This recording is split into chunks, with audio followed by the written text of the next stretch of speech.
like to welcome Bobby Hemmittt that I have to met some few months ago and had him to come down and give this presentation. I heard him. I only heard him talking about it, and understood that he gave presentations on the Dogon of Mali. So he offered to his service to come down and give a presentation at Africa House this evening. We meet here every Saturday with different programs, and as we passed out, you see what we have on the different days, different Saturdays. And I just want to say that we welcome you and hope that you will enjoy what you hear. I don't have too much to say, brother, because it's kind of rough for me to do this. But nevertheless, I'd like to welcome you, and I'll introduce to you now Mr. Bobby Hemmitt.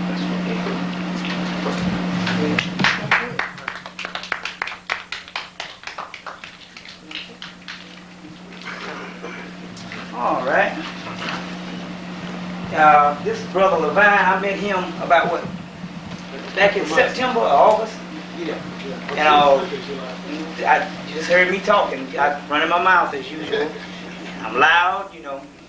And we always look at that as being negative. Oh, he's loud, but it's coming in some use. And I met the brother, and he said, well, you ought to come down to the Africa House. And I didn't know where it was. And this is my first time being here. And you know, but that let us know that brothers and sisters are working in our midst while we out doing other things. Like I said before, I like to keep my lectures in a sense that we're talking in the living room. And as we see, we got an appropriate setting this time. Because I don't care if I'm in Madison Square Garden, I'm talking to brothers and sisters. And that's the whole thing. We must come humble enough so you can receive the information with comfort. Because it's a lot of things. We're 180 degrees from the truth. And as long as we live, we should learn something. That's a great tool in the mystery school, is every day you live, you should learn something. And the day you don't learn something is the day you are dead. And basically, we got a lot of people walking around dead, you see.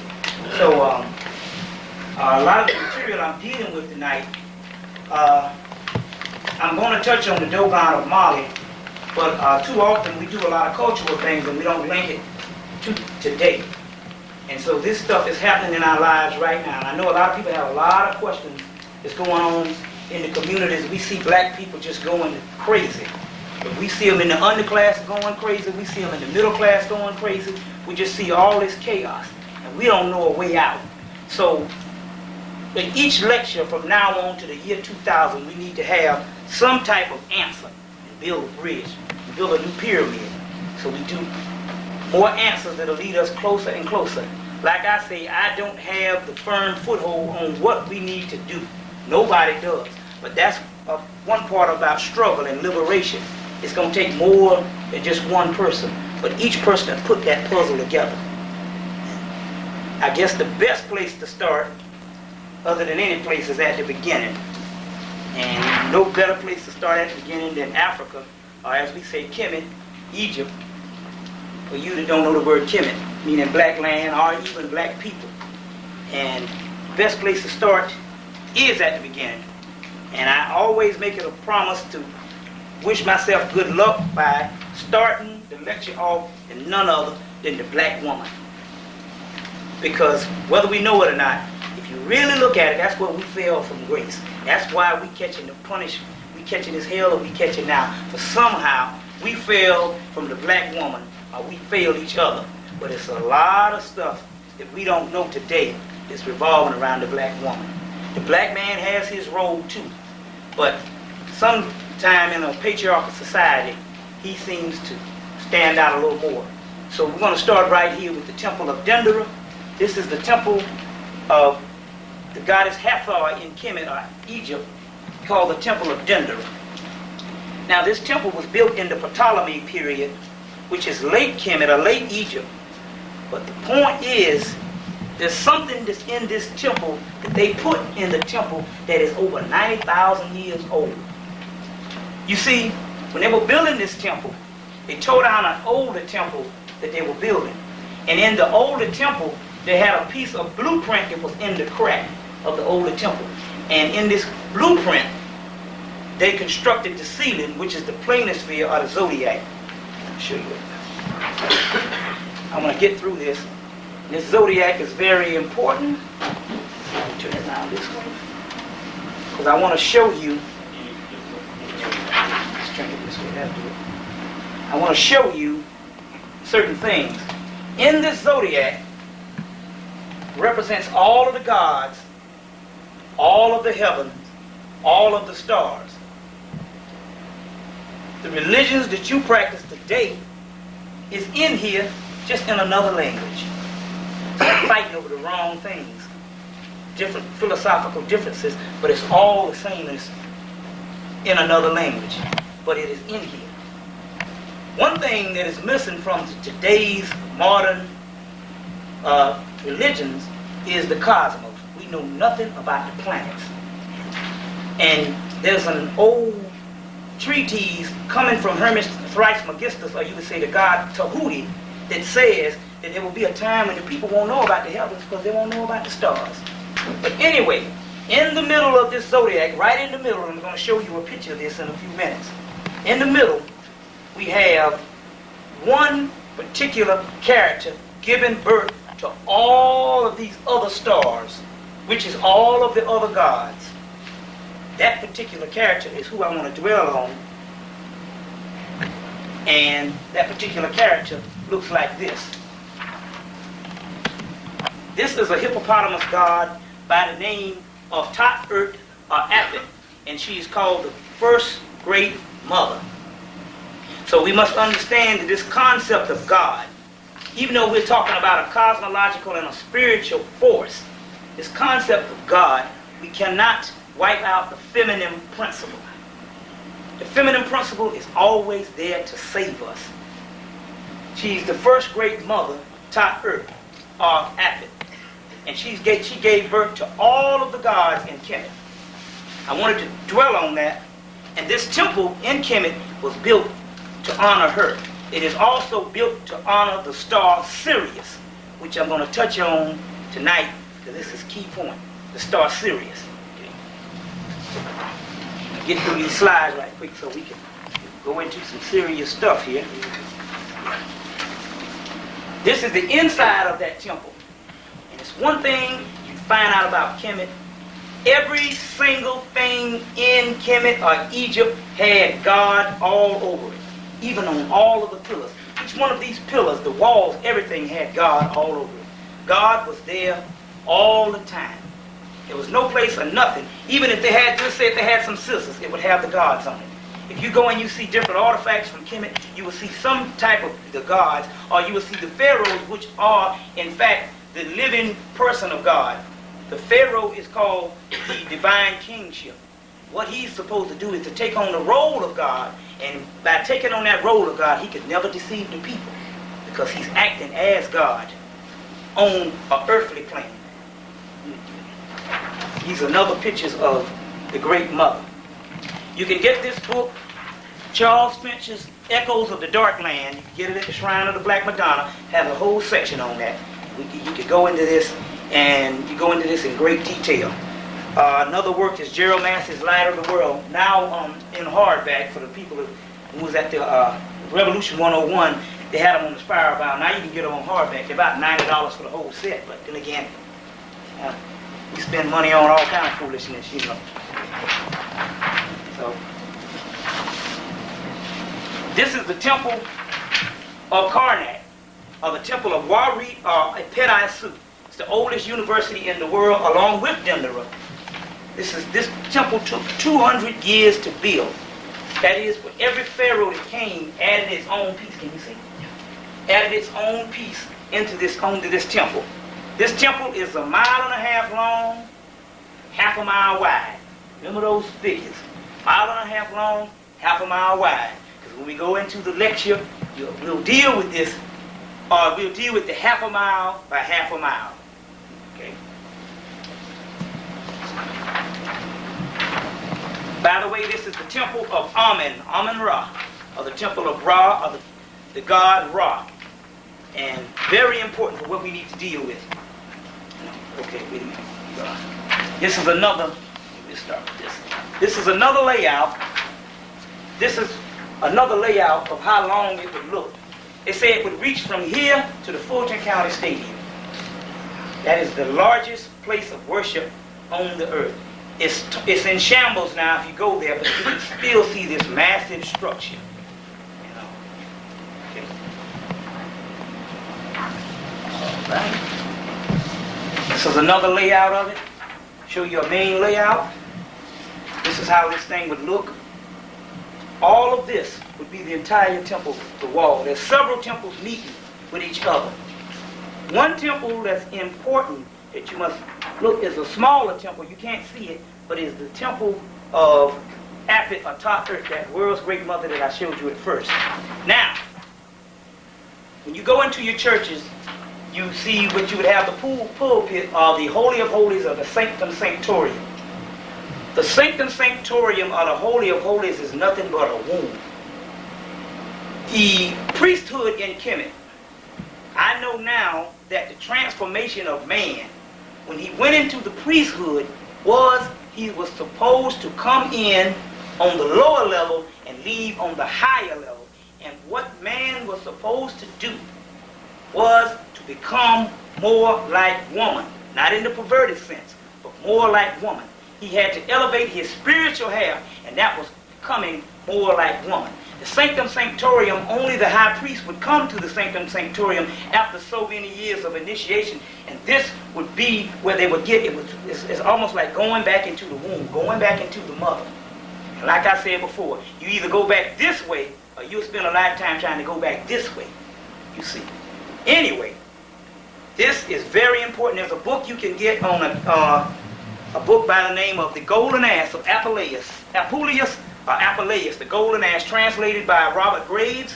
It's a classic work that you thought it was a piece of Greek classic work like the Iliad or the Odyssey of Homer, but it is an actual initiate. It was on the verge of homosexuality, perversion, maniac, rapist, murderer, anything that you could think of that would come out of the European world. He traveled to Kemet and was able to be initiated in the mysteries of Isis, and it saved him and transformed him into the human beings that we naturally are, you see, by nature.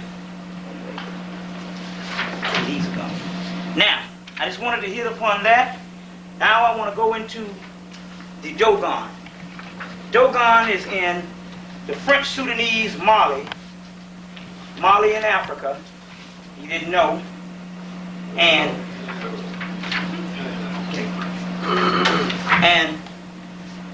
this, in the 1930s, in 1931, one French anthropologist by the name of Marcel Griot went to Mali, and he went and he visited these people.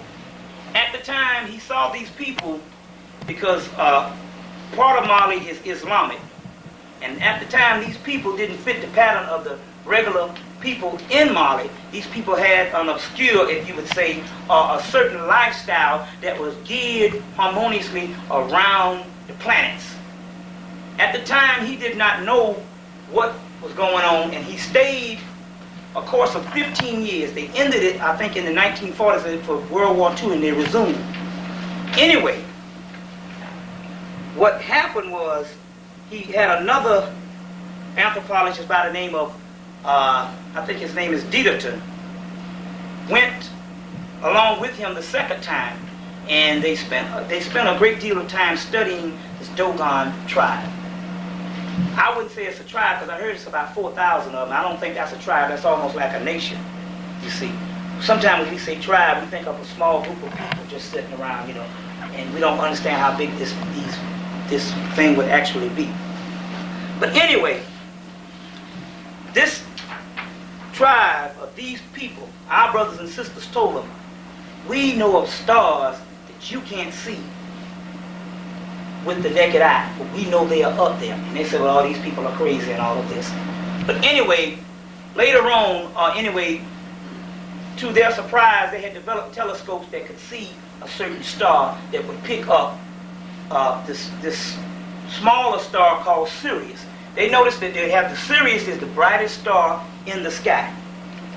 And they noticed that one astronomer noticed that there was a smaller star or some type of flashing going around, and he couldn't figure it out. When they captured it on the telescope, they found out that it was a particular star. And they said, well, how do these people know this?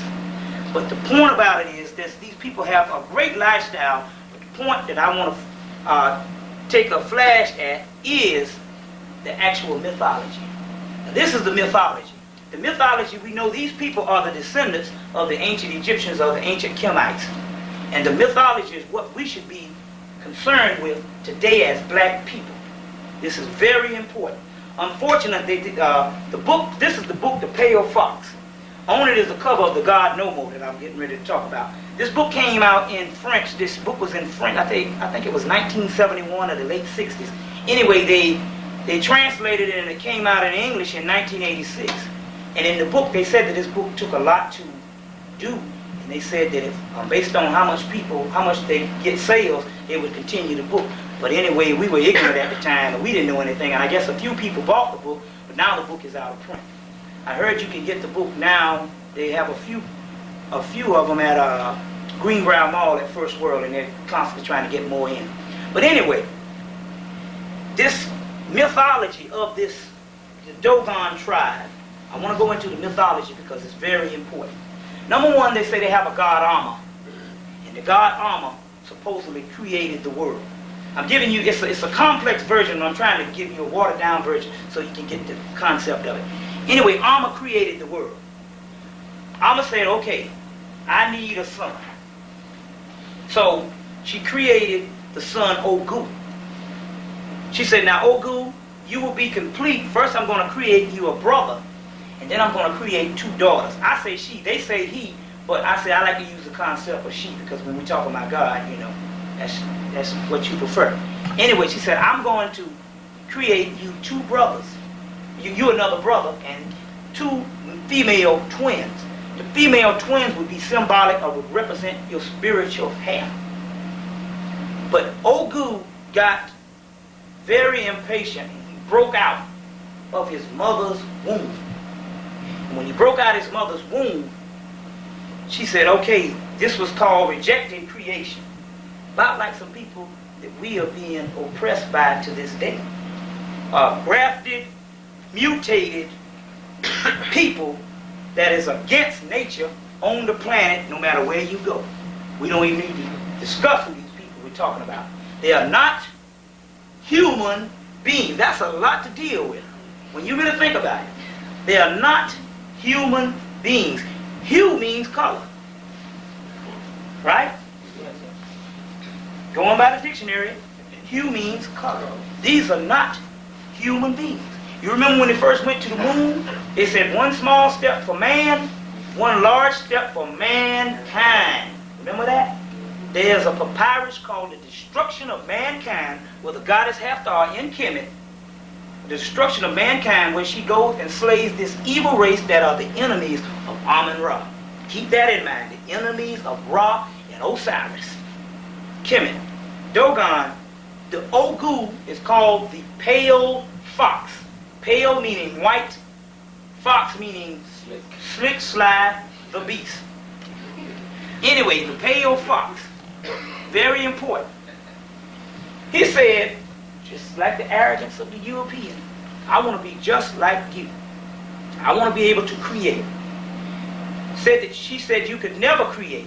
But now we're talking mythology, and you got to understand when I start talking mythology, a lot of black people say, oh, that's mythology, that's some spook stuff you're talking. They didn't understand that mythology, the ancient man used to, his ancient knowledge, he used to transmit it in mythology. So what you thought was mythology was actually the same scientific principles that you study every day in school. You understand? They put science into mythology. That's the African way of doing it, so you can teach it to the babies and all.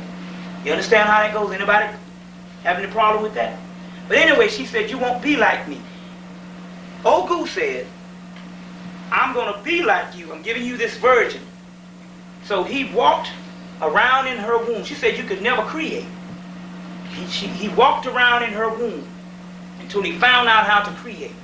She said, okay, you could create, but you could never create one exactly like me. So what I'm getting out of this story is the same thing. The white people can't create black people. Black people can have all colors of the spectrum. You know. Anyway, she was going to destroy him because he had a placenta, and his placenta was earth. His placenta was earth. She said, I'm going to destroy you and your placenta. That sounds something like the story that we hear now about somebody destroying somebody's evil. And she said, no, I tell you what, I'll make a brother, your brother Nomo.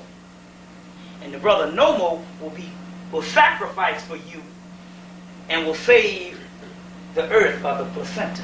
You understand? And then we hear that some other place by somebody sacrificing for us. Isn't it funny that all over the world we hear these stories reoccurring?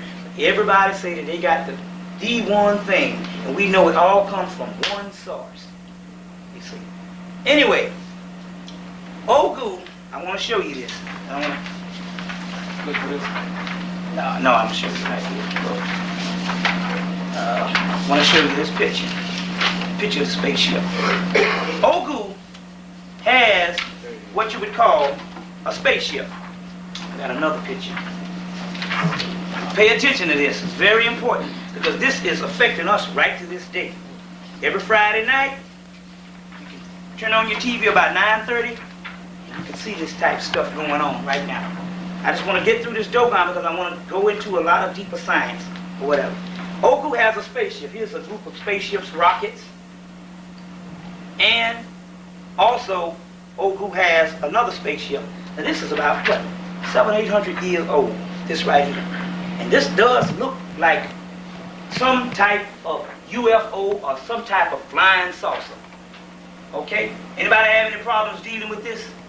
This is what it is. Nomo, one day, is supposed to come down and supposed to subdue his evil brother, Ogu, and purify the earth. About like somebody else is supposed to be coming back that we all waiting for. Everybody waiting for it. And it's interesting that his sign is a fish, which is the same sign as Jesus Christ, Pisces. Isn't that funny? See how this stuff travels all over? Anyway, I want to go into this star Sirius because I got it right here. In the Dogon, as well as the ancient Kemites, and as well as the Africans, knew where heaven was. It's funny that we have all of these religions, and somehow they tell you heaven is in the sky. Didn't I tell you before they said that the people who forget the cosmos won't really know heaven? Well, we're going into 1992, and we need to know something about the cosmos. Yeah, I'm going to link this stuff up so we know exactly what's going on tonight. Anyway, they knew where heaven was. Heaven was a physical place. Hell is here. We can bear witness to that as black people. Hell is right here, and we catching hell from the #1 devil there is. He's not a devil, he is the devil. We got documented proof. If you got any questions, question and answers, I'll document that for you. Right in the British Papyrus, the Hieratic Papyrus of the British Museum. Translated by Alan H. Gardner. Anyway, heaven was, as the Dogon and as well as ancient Kemet, was around the constellation of Sirius, the brightest star in the sky, Sirius. And other scholars such as H.P. Blavatsky, John Anthony West, different scholars say that if we were to locate a physical heaven that all of the religions are talking about, we would have to locate it around Sirius, because our sun is millions of times bigger than the earth. They said that even though our sun is that bigger than the earth, Sirius is 13 times bigger than the sun. No, so let's brainstorm here. If you was to go to heaven, let's say if you was to go to heaven, I'm just trying to explain the cosmos, and you walking around in heaven with your white wings on and your milk and honey and all of the things that you say in the church, you would have a sun. And in that sun in heaven would be serious. Take this stuff very serious, because the white man is taking it very serious. That sun would be serious, or we would say Sophis in Greek, going on back it would be S-E-P-T, sept in Kemet or Egypt. But Sirius would, or it would be, Potolo would be the actual, the smaller star in the Dogon religion. But we talk about Sirius. Now, supposedly our ancestors, when you die, this is going by ancient myth. Now, if you can't believe nothing, you should be able to believe your ancestors. Or you can laugh at the ancestors and call them all fools. They say when you die, based on whatever you're supposed to do, your soul goes to Sirius. Right here, what we have, get this picture. I want to explain this to you. This, in Kemet, when you die, this is a death chamber of some pharaoh. And what you have, because I spoke about it in Revolution 101, you have on your tombstone, let's say you have your date of birth, and you have that slash represents your life, and then you have the expiration date, which would be when you die. Well, this is the same type of concept in one of the Egyptian tombs, or the Kemetic tombs. Right here, you have the birth chamber. Because right here, if you can see, I don't know if you can, there's a picture of the Great Mother, which is that hippopotamus god. See, the Great Mother has a big stomach. She comes up out of the water, just like a pregnant woman, but also the water, hippopotamus coming out of the water represents the womb. So this is the birth chamber, right here. In the middle, you have chanus or cartouches. That is, when you were alive, they have all of these cartouches in the hieroglyphics that explain what you did or what you were, and the chanus or the cartouches were your actual name of that pharaoh, of that noble person, of that noble person. This is the middle. This is the birth. This is the middle, and right in here is the heavens. Now, I want to show you this. In the heavens, you have all of the celestial stars, but right in the middle, you would have the goddess Isis or Set. And right up here, you would have the hieroglyph for Sirius. It's telling you where this actual person went, to Sirius, or Sophis or Set. So it's telling you the concept of heaven. We know this because there's a papyrus in the Pepi, the Pharaoh Pepi in the 3rd dynasty Kemet. Actually, they show the papyrus when he dies and what happened in the transformation state, all the way to the point where he goes to Sirius or Sophis. That's some amazing stuff, because for once in your life you're finding out what's happening beyond death. Well, it's amazing to me. I don't know about you, because what beyond death. But anyway, the Dogon said that our ancestors dwell on these planets. You have the planet B, which is the smallest star that you couldn't see, which is a burnt-out star. It's called a dwarf star. And personally, I don't think anyone can live on a burnt-out star or burnt-out planet, whatever. But there's a Sirius C. Now, the Chinese have been studying this for about 30 years. And the Chinese say that there's a moist climate around this Sirius C. And you could go back into the works of Tahuti coming out of Greek that they stole out of the Library of Alexandria. And in the works, they talk about this moist climate with these papyrus reeds, and they actually are talking about a moist climate around a certain planet. This is the Sirius C. I think in the 1950s, one astronomer saw it one time, and I think he saw it the next year, and they never saw it again. So now the white people are saying there never was any. But the Dogon say that it is, and if anybody knows, you need not doubt these people. Everything these people have said up to now was accurate. It was true. So if I'm going to believe anybody, I'm going to believe our brothers and sisters and all. But anyway, supposedly our people dwell on this planet.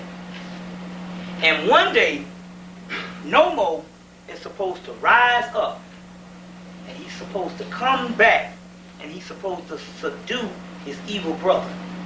Now, all we need to know is, when is this time coming? Because we're catching a whole lot of hell right now. And we need to know just exactly what's going on. Now, it's one thing about this. I want to get into this concept. The Indians have it, and it's called a bighorn medicine wheel. The Indians have it right here. In America, they worship the same Sirius, the bighorn medicine wheel. The Japanese had it. It was called a bow star, or they would say Pan-Hu, which is also Sirius. So we can go all around, and even the Aztecs, we can go all around the earth, and all the original people of the earth knew about this star, but the white man, because he's not original, and number one, he never had an original idea. Everything he stole from people. Now, the people, the Asiatics that's living around Kemet, are living around, let's say, Arabia, different places where you have this migration of this nomadic person that comes in. Even the Greeks, they hated Sirius. Because you see, what happened is Sirius would rise in the summer. And when it would rise, the waters of the Nile would rise. Now I want you to think a minute. When the waters of the Nile would rise, it would irrigate the land, would give vegetation, and give civilization. So this star is credited for giving actual life to this planet. Now, if we got any problems on where heaven is, this celestial concept, if something gives life to something, then that means it is the mother. And in Kemet, it was called the great provider.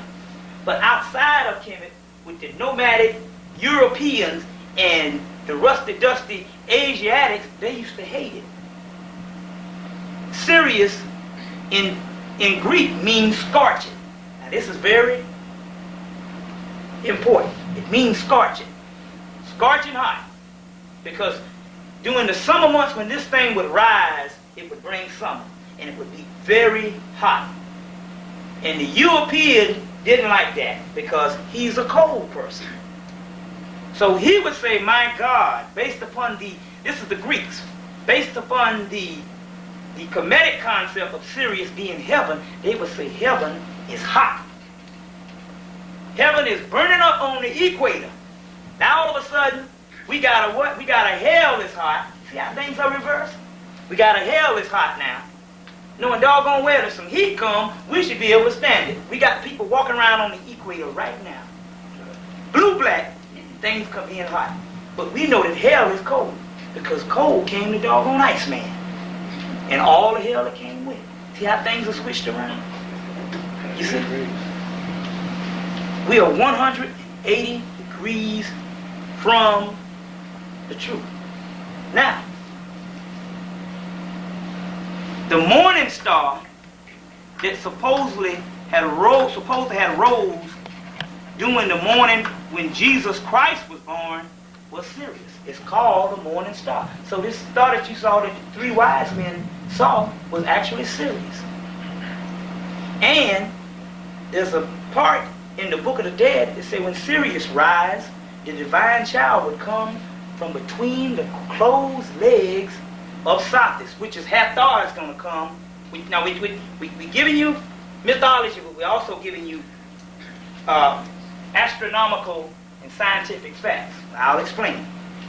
Say that the divine child in the Amenta, which is when things are supposed to be over.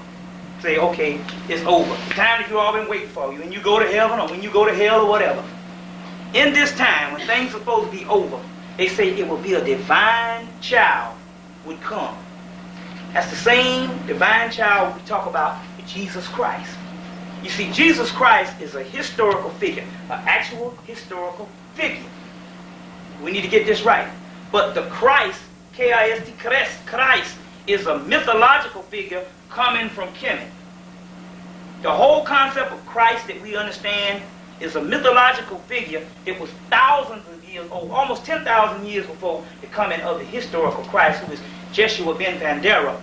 Jeshua meaning Hebrew for Jesus, being his son of, and Pandera would be, you would be a son of the priesthood that was in Kemet that wore panther skins and all.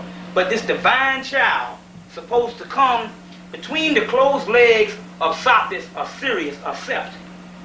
They're talking about the return of a certain cycle. The end of the world is the end of a new age or a new eon or a new cycle. You see. Now, this point I want to make is, if it's the age of a cycle and the age of a new, it's the end of an eon, this is the point I want to get into. When these cycles are up, certain things happen. What happened to us is, there's certain cycles, and if you hold up the divine laws of God, what would happen is that these cycles would, if they came and you were righteous by holding up the divine laws, if you held these up, you would go right into the next cycle, untouched. I know we went through 5 or 6 cycles, maybe longer than that. We talk about dynastic Egypt or Hemmitt went through 5 or 6 cycles. Maybe longer than that. And when these cycles, but somehow we fell, and when the cycle came, it doesn't mean that when the cycle comes, you're going out, but it means it's a gradual process. But you will, you see, degenerate. And that's what happened to Hemmitt. It degenerated over a certain amount of time. But these cycles, one, which is a Sophic cycle, a procession of a Sophic cycle, is every 26,000 years. And there's cycles upon cycles upon cycles. There's different types of cycles, short, smaller, and there's a cycle that's every 1,460 years. Cycles are very key. Now, I'm trying to gear up to get you into the frame of accepting what you're going to start seeing within the next, let's say 5 or 6 years, the next 3 or 4 years. The government is going to come out and they're going to tell you about certain things that they've been holding from us for the last 40-something years. And the point I want to go into the cosmos and the heavens, because you are the people and the reason why they've been holding this stuff away from you. Number one, you came from heaven because you are God. You are as above, so below. You are in the image of God. This is nothing I'm saying, this sacrilegion or anything that's against the Bible or whatever you're into. Whatever it is, since you are the original people on earth, you are what it's supposed to have been. You are supposed to what people supposed to be like. We understand that the European comes later. He comes from you. He comes from the lower half of you. Now, if you came from all of the heavens, all of this is yours, and you came from all of the heavens, and he came from you, which was on earth, then that means that he doesn't possess what it takes to go to another level. That means that he can only regenerate on earth. That's why the white man knows I either rule now, because I ain't going nowhere. You got the Albert Pike, which is one of the American Masons, one of the greatest Masons in American history, said if you white people knew what religion was really about, you wouldn't mess with it. Because he's saying, you are the devil. This is what the white man said. Aleister Crowley said the same thing. Aleister Crowley tell you, I am the beast. 666. I am the beast. And I am the devil. Now, so whatever it is they do, they can't go where we go. You understand? We go, whatever it is, either they're going to rule or we going to rule. It's as simple as that. Ain't no compromise. You can compromise and get some comfort in the comfort zone, but sooner or later, you know, if you living in his society, it's going to be a master-slave relationship somewhere down the line. Ain't nobody that you know of, black man living in America right now, has got such and such a power that he can plot his own destiny and can tell the white man to go to hell. And he's sufficient, and he's not self-sufficient. Name one. Certainly can't be Jesse Jackson, can't be no Maynard Jackson, can't be Michael Jackson, can't be none of those. You see. So the point is, he understands that whatever it is, that we have that equals the cosmos of the planets, he doesn't have. I got a friend here named Rodney Cohen, who was up in med school. Now check this out. He was up in med school. And he had a black friend, I think, working in a lab. And the guy told him, he said, come in, I want to show you something. They were working and they had the dead bodies in the morgue. And they would crack the skull open, right? And they would see all this, when they would go into the body, they would see all this black stuff around the neck, around the base of the spinal cord of black people. This black stuff, the black substance, that melanin. The melanin that is in everything in the universe. They would see it, and white people didn't have it. This is the same stuff that we're talking about when we're talking about the stuff that would make you go beyond this realm to another realm. And the white man doesn't have it, and he knows this, and he has the masses of his people fooled. And get this. Now, I don't know if you want to believe it or not, but to this day, everybody in here shouldn't eat no more hog. You shouldn't eat no more pig. Not because it's bad for your health. And we understand that. Well, there's a lot of things. Hell, Kool-Aid bad for your health if you drink enough of it. But the point is, in the Hemmitt, which is the Ta'ut of the Hemmitt of the underworld. Now, what is the underworld? Number one, when the Hebrews came out of Kemet, or were kicked out of Kemet, depends on what story you want to believe, the biblical story or the historical fact, and traveled, and a priest that was among them, Moses, or you want to put it, or you say Mose, or a certain word, Mosa, which is no more than an Egyptian pharaoh named Moses, you hear that a lot, taught them the religion, or taught them what he got out of the mystery schools when he for almost 100 years, almost close to 1,000 years, they didn't have this hell concept. Now, before Sheikh Anta Diop died, he came here to America, and right here in Atlanta, in the King Chapel, in the King Martin Luther King's church down there on Auburn. He said that the Jews adopted this 100 years before Christ. This hell concept. The stuff that's got us all scared of going to hell. You understand this hell concept? He adopted this from the Book of Gates. The Book of Gates is a series of gates, or a series of levels you go through when you die on certain planes. Now, the Book of Gates simply said that not everybody's going to hell, or everybody's going to suffer. It just meant the people that would suffer would be the enemies of Osiris and the enemies of Ra. Osiris is a black god. He's a green god because he's a vegetation god, but he's also a black god. And in the works of Tahuti, Ra is seen as a blue-black god. So they didn't mean everybody's going, they were talking about the enemies of Osiris. And that mythological concept, if you translate, that means the enemies of us, the enemies of black people. And this is the hell concept that we're talking about, which the European knows, which he's getting ready for, means his end, and it's the enemies of black people. This is what this underworld was all about. But in the underworld, let's say if you died, it's an underworld for us on a spiritual plane, but it's a really bona fide, natural born, behind kicking for this white man in a few more years. Let's say if you're going in the underworld, and they have these series of steps, and at the end of the steps they have Osiris being judged. He's going to judge you. Before you can go to another plane, because they didn't believe in a damnation to hell, you're going to go 14 miles under the earth to a hell that is what, 15 times hotter than the sun, 4,000 miles away, but yet the sun is millions of miles away, or thousands of miles away, and it's hot. And this thing is 15 times hotter than the sun, and only 4,000 miles, and you don't burn up? You see how it is?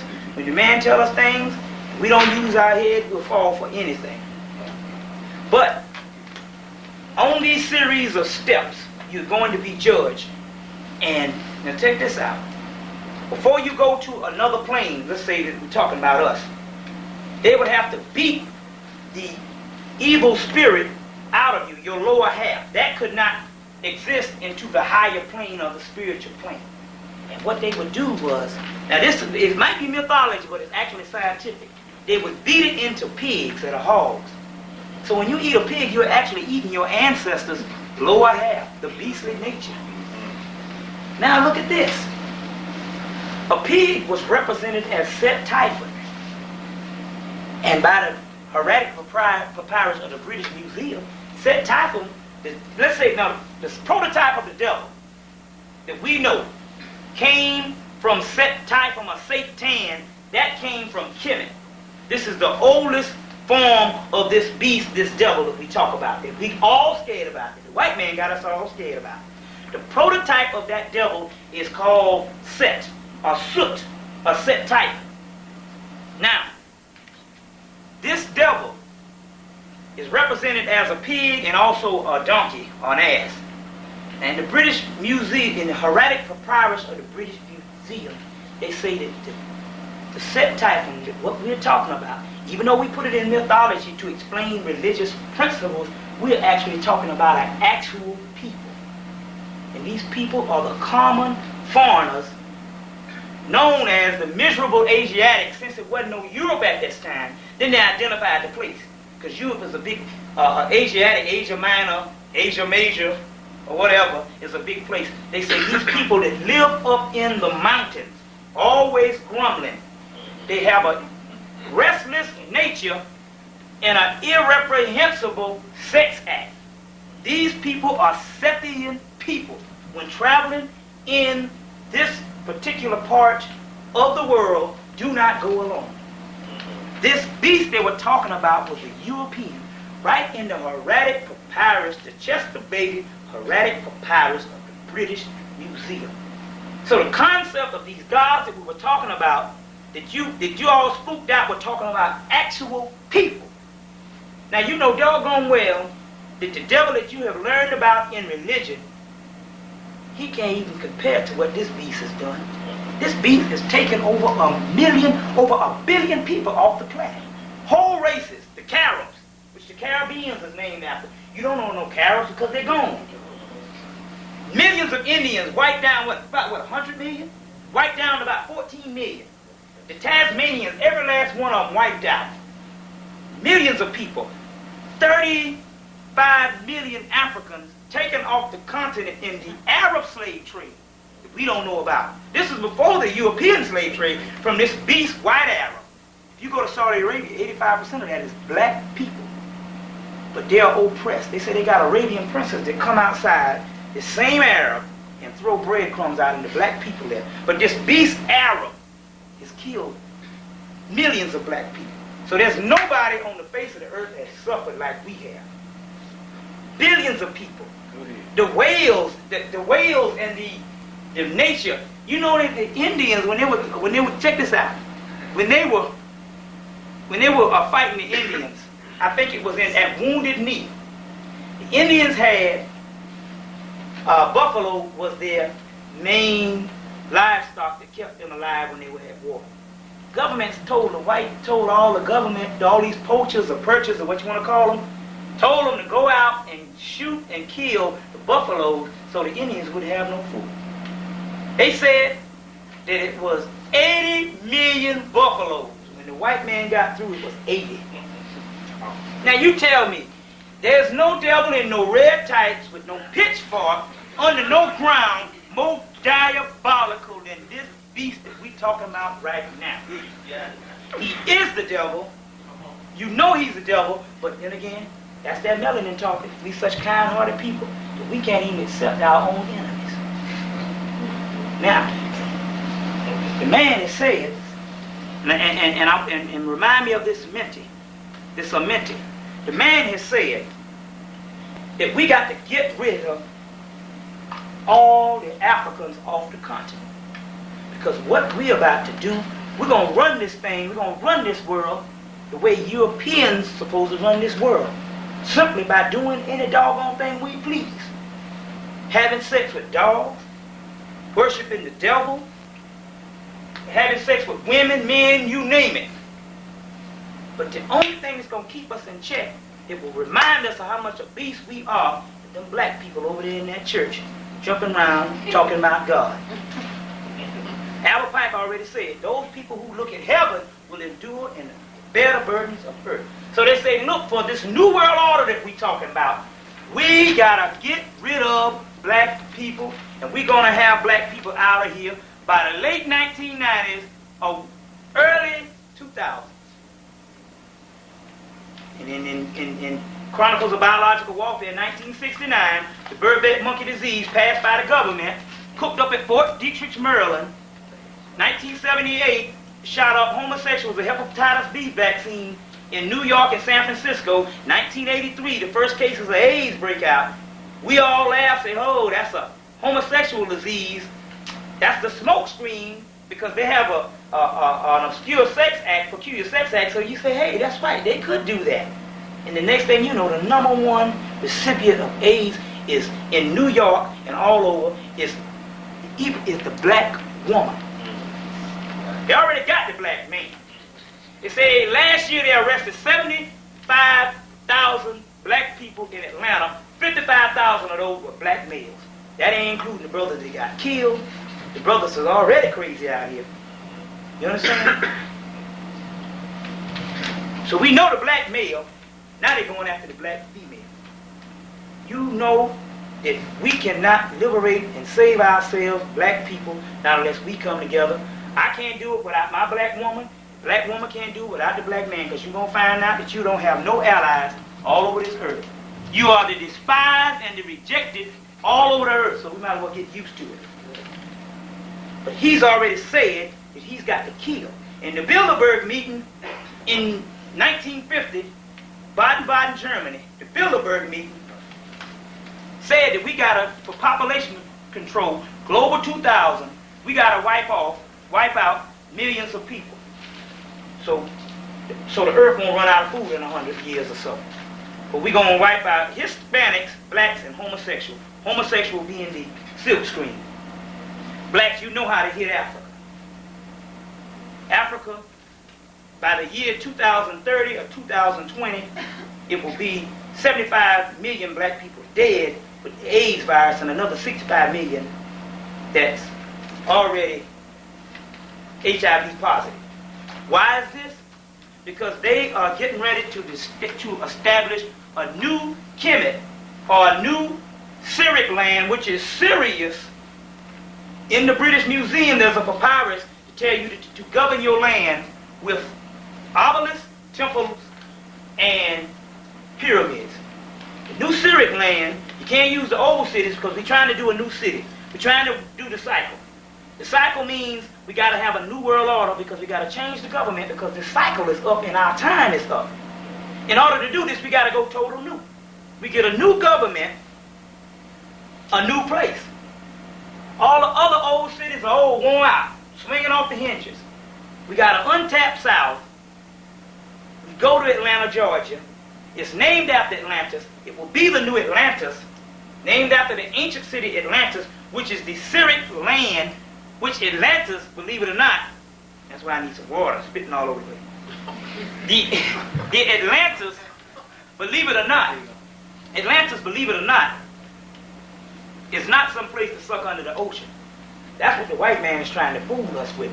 Atlantis is actually down at the beginning of the Nile, where the inundation would occur when the star Sirius would hit every July 23rd and rise the Nile. This land that they're talking about, this sunken Atlantis, is actually down at the beginning of the Nile. Uganda, Tanzania, and the Ethiopia, Nubia, Sudan, and all of that beyond present-day Egypt. And isn't it funny? They say, well, if we got to build a new Atlantis, we got to wipe out the old. What's Uganda, AIDS, Somalia, famine, Ethiopia, war, all started by the government. You see, this is the Atlantis that they're talking about. Why? They say because the custodians of the world, that every religious doctrine that we know, if we trace it back, it will go beyond Kemet, it will go all the way back to those people living at the beginning of the Nile. They're talking about that is the Atlantis. So they're establishing a new Atlantis, and if you go downtown, what will you see? Based on the papyrus in the British Museum, pyramids, obelisks, and temples all over. You see them all over the place. This is the new Atlantis. It's the new South, the new place to establish a new world order. The Bilderberg meeting in 1990, the Bilderberg meeting said that just in case George Bush does not win, what we'll do is we'll put another candidate on the other side and will be ready to pick up the slack if George Bush doesn't win. And they elected Bill Clinton to be the new president in 1990 in the Bilderberg meeting in Baden-Baden, Germany. He's the same George Bush that you went to the polls and you pulled that lever to vote for this beast cracker thinking he's going to give you liberation and he's going to be the man. He's worse than George Bush. He's 3 times worse than George Bush. Why? Well, number one, George Bush, you knew he was the beast and you knew he didn't like black people. So if you know somebody that, you'll come up with your guards up. But because you think this man is what you think he's this reincarnate of Carter, and Carter also, this Global 2000, to wipe black people out, Carter is the one that revised that. You see, the white man ain't never been your friend. You think that he's this so-called savior, everybody last Tuesday all walking around all happy and stuff. And people are all happy on Wednesday morning, people act like Jesus came with his crap. And they don't even know that this beast is the beast that's going to take you into the New World Order. It was all planned by the government. He is the same devil as that George Bush. They're probably right now calling each other laughing. Because they're a part of the same world fraternities. You understand? Skull and Bones, the Bilderberg, the Tavistock, and all of that. They are all of that. But you know what? He's worse because he's going to have black people singing and dancing along with him. They've already started singing. And we got Vernon Jordan. They've already said Miss Cole over to at Spelman. They're going to give her a post. They already mentioned her, Maynard Jackson, Jesse Jackson. All these Negro leaders that you admire ain't going to do nothing but buck dance and bootlick for you and send us to an early grave. You see, he's the same people. So you can do it. Now, you can believe it that there's no white man that's going to liberate us. Now, next portion I want to get into is, number one, we're going to say, well, what we're going to do about it? Well, we're going to get into what's going to happen. And I want to get into that part. This next portion is on the UFO phenomenon. Because you got to realize, for the last 47 years, people all over the world have been having sightings, and they've been covering them up. The book you need to get is Above Top Secret by Timothy Good. This is one of the better books because the government have their own books out there, and they give you some spooked out stuff and you don't believe it. So you got to watch. They always have propaganda mail out. Also, but I want to go into this. It's the Above Top Secret. It is the last top secret. It is the last thing that the government is waiting on. And they've already gradually started getting you prepared for it. In September, they had this, does ET exist? They said that in October, a month later, that they're going to turn on this big old telescope in Puerto Rico. And they were going to check to see if there was extraterrestrial life in the universe. Right? Trying to fool you, because they already know the deal. But they're going to say, oh, we got this telescope and we want to see if it is. And then they go, oh my God, guess what? There's life in the universe. And when they get you prepared in their way of telling you, they can prepare you with any kind of lies, because we don't believe nothing of what come on the TV or what's coming. You understand? And this can get the people prepared to fight an outside enemy that is actually your Jesus Christ. Believe it or not. Now, let's go into some ancient stuff. They've been covering up UFO sightings since 1940s. I think it was Roswell.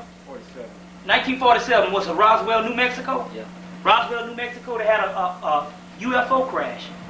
And when they had this UFO crash, the spacecraft had Sanskrit or hieroglyphic type forms all over it. You see. they established the New World Order, or the group that Bush is a part of. If you don't know, these secret societies established a group of men called the Men in Black. And the Men in Black were the people. Every time you had these sightings, people would go out and they would say, well, I got this sighting. They would report it to the police. The police would report it to the FBI. The FBI would report it to the CIA, and then these Men in Black knock on your door. Tell you what they got to tell you. And you say, well, I'm shutting up, or I'm a dead person.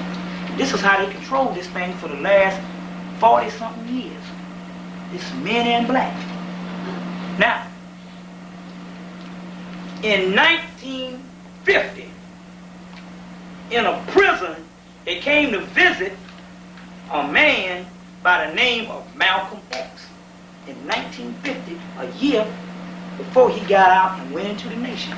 But if you remember, Malcolm X was already in the nation before he got out of prison. Right? What? He didn't see no doggone UFOs. I'm quite sure, I don't want to have to go into a whole lot of UFO thing, because I'm quite sure everybody knows about the UFOs. You've heard it, even, you know, you've heard something about it, so you kind of understand what's going on. But I'm going to give you some details on the black side of that. Malcolm didn't know anything about any UFOs. He was in prison. He didn't see any sightings. But what had happened? Malcolm had went and was already in the nation and was corresponding back and forth with the Honorable Elijah Muhammad. Remember? If you know anything about Malcolm's life. Now in the 1940s, I'll tell you what happened. In the 1940s, Elijah Muhammad was out passing out literature. I think it was in Chicago. Passing out this literature telling black people not to go to the war. And they arrested him. When they arrested him, they got out of his briefcase pictures of this spacecraft, this mothership that he talks about. They got pictures of this mothership out of his briefcase. Now, that sounds like some spooked out stuff, because see, we are trained by the white man. And the white man tells you, if I don't have a stamp of approval coming out of my universities, don't believe nobody without an education. But remember, we got to look, are we adults or are we children? Or do we believe in God or do we not? If you believe in God and you hear the preacher say that God comes in many mysterious ways, then God can work in many mysterious ways all over. Now, I'm not a Muslim. My brother here is in the nation, but I'm not a Muslim. Don't intend on going in the nation. But see, I'm humble enough to know that I'm not going to take scholarship from some big-time nigga and take that and then leave out the man over here with the third grade education. I'm going to take all of it for the benefit of the whole. You see, that's the problem. You got to understand one problem here is they say that one will come amongst the rejected and the despised. But you're not the despised and the rejected. You live a life, the middle-class black person live a life better than some people all over the world. You see what I'm saying? We just use the brothers and sisters in the project as a utility and as a doggone excuse and as a defense mechanism for a little bit of racism. When the man wake us up every now and then and say, oh, that's right, by the way, you are a nigga. You see? So the point is, you're not the despised. You see, the point is, if you really look at it, the reason why we haven't been getting anywhere in the last couple of years is because we've been leaving it all up to these so-called black bourgeoisie. And all they've been doing is selling us out for money. You see? White man say jump, they'll jump, give them a little bit of money, and you know for a doggone fact, in the back of your mind, now just be honest, you ain't really interested in nothing but your doggone career and how much money you can make. Now that's the truth. That's the way it is. How much money you can make. Because I don't give a doggone how much we stand up here and talk about black stuff.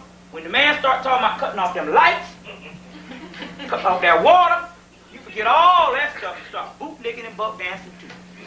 You know that for a fact. But anyway, they got these pictures out of his notebook. Now how do I know?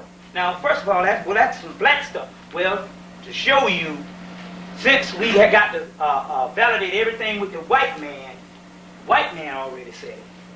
There's a book you need to get. We're going to try to get Black Media Arts, Black Media Communication, and also the First World. It's called Neil Wiggers. It's called the Illuminoids. Illuminoids is the Illuminati, which is one of these secret societies, these groups of people. And it's actually run by 300 people. 300 people running this whole show. And everybody else is peons, even the white people that you see. 300 big-time people. In the book, Conspiracy Hierarchy, they also said that Ted Turner was one of those people. Go Braves. Anyway, as well as the queen of... Right. All this. A Luciferian type of religion. But anyway, the book Neil Wiggers, Illuminoids, the introduction by Robert Anton Wilson. That book tells the story about how these men in black visited Malcolm X the year before he got out, in prison the year before he got out. The men in black, the MIB. These are the people that shut it up until the late 80s. Then after the late 80s, all of this UFO material started coming out. Now, let's go into what it is. The UFO are the unidentified black flying objects. You take this all the way back. If you take it all the way back, it's nothing but the ship of Ra. Supposedly, what happens is this. I think it's in one of the papyrus. It might be in the Book of the Dead. You can get my number, and I'll try to document what papyrus is in. It says that there's a speaker. And he's on this ark, and it's this ship of Ra, and it's a half a mile long, half a mile wide. Elijah Muhammad's mothership is a half a mile long and a half a mile wide. Oblong square. The floor of the lodge, if you know what the deal is going on. You see what the white man dealing with. Half a mile long, half a mile wide. The ship of Ra in the papyrus is the same, because I told you that the complex that you just saw was a temple of Ra. Now supposedly, the Egyptian word for ark, because in the papyrus they used to go by flying arks. The Egyptian word for ark means circle. And that circle that you see is the circle of a UFO or a flying saucer. And there's bigger circles that make up a bigger grand ship. In this papyrus, I was reading it and I like to cry. It said, "Oh Lord, let me drive the ship." They didn't say who the speaker was. He just telling Ra, "Let me drive the ship. Let me go to the west." Now listen to this. Let me go to the west and tackle and rescue those who do not have a way to lift themselves up.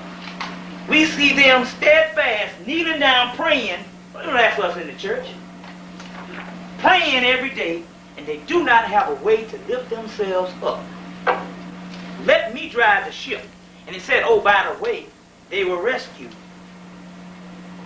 Now, if you've gotten any of my other videos from Black Media Communication, I had a couple of sisters, I would have them come up, and they would read this passage that came out of the Library of Alexandria, came from Hemmitt. It would talk about how Hemmitt was going to fall, and how the white man was going to be better than the black man, and how Hemmitt would be nothing but what once was a great tomb of gods will be nothing but a big graveyard, and it goes into all of this.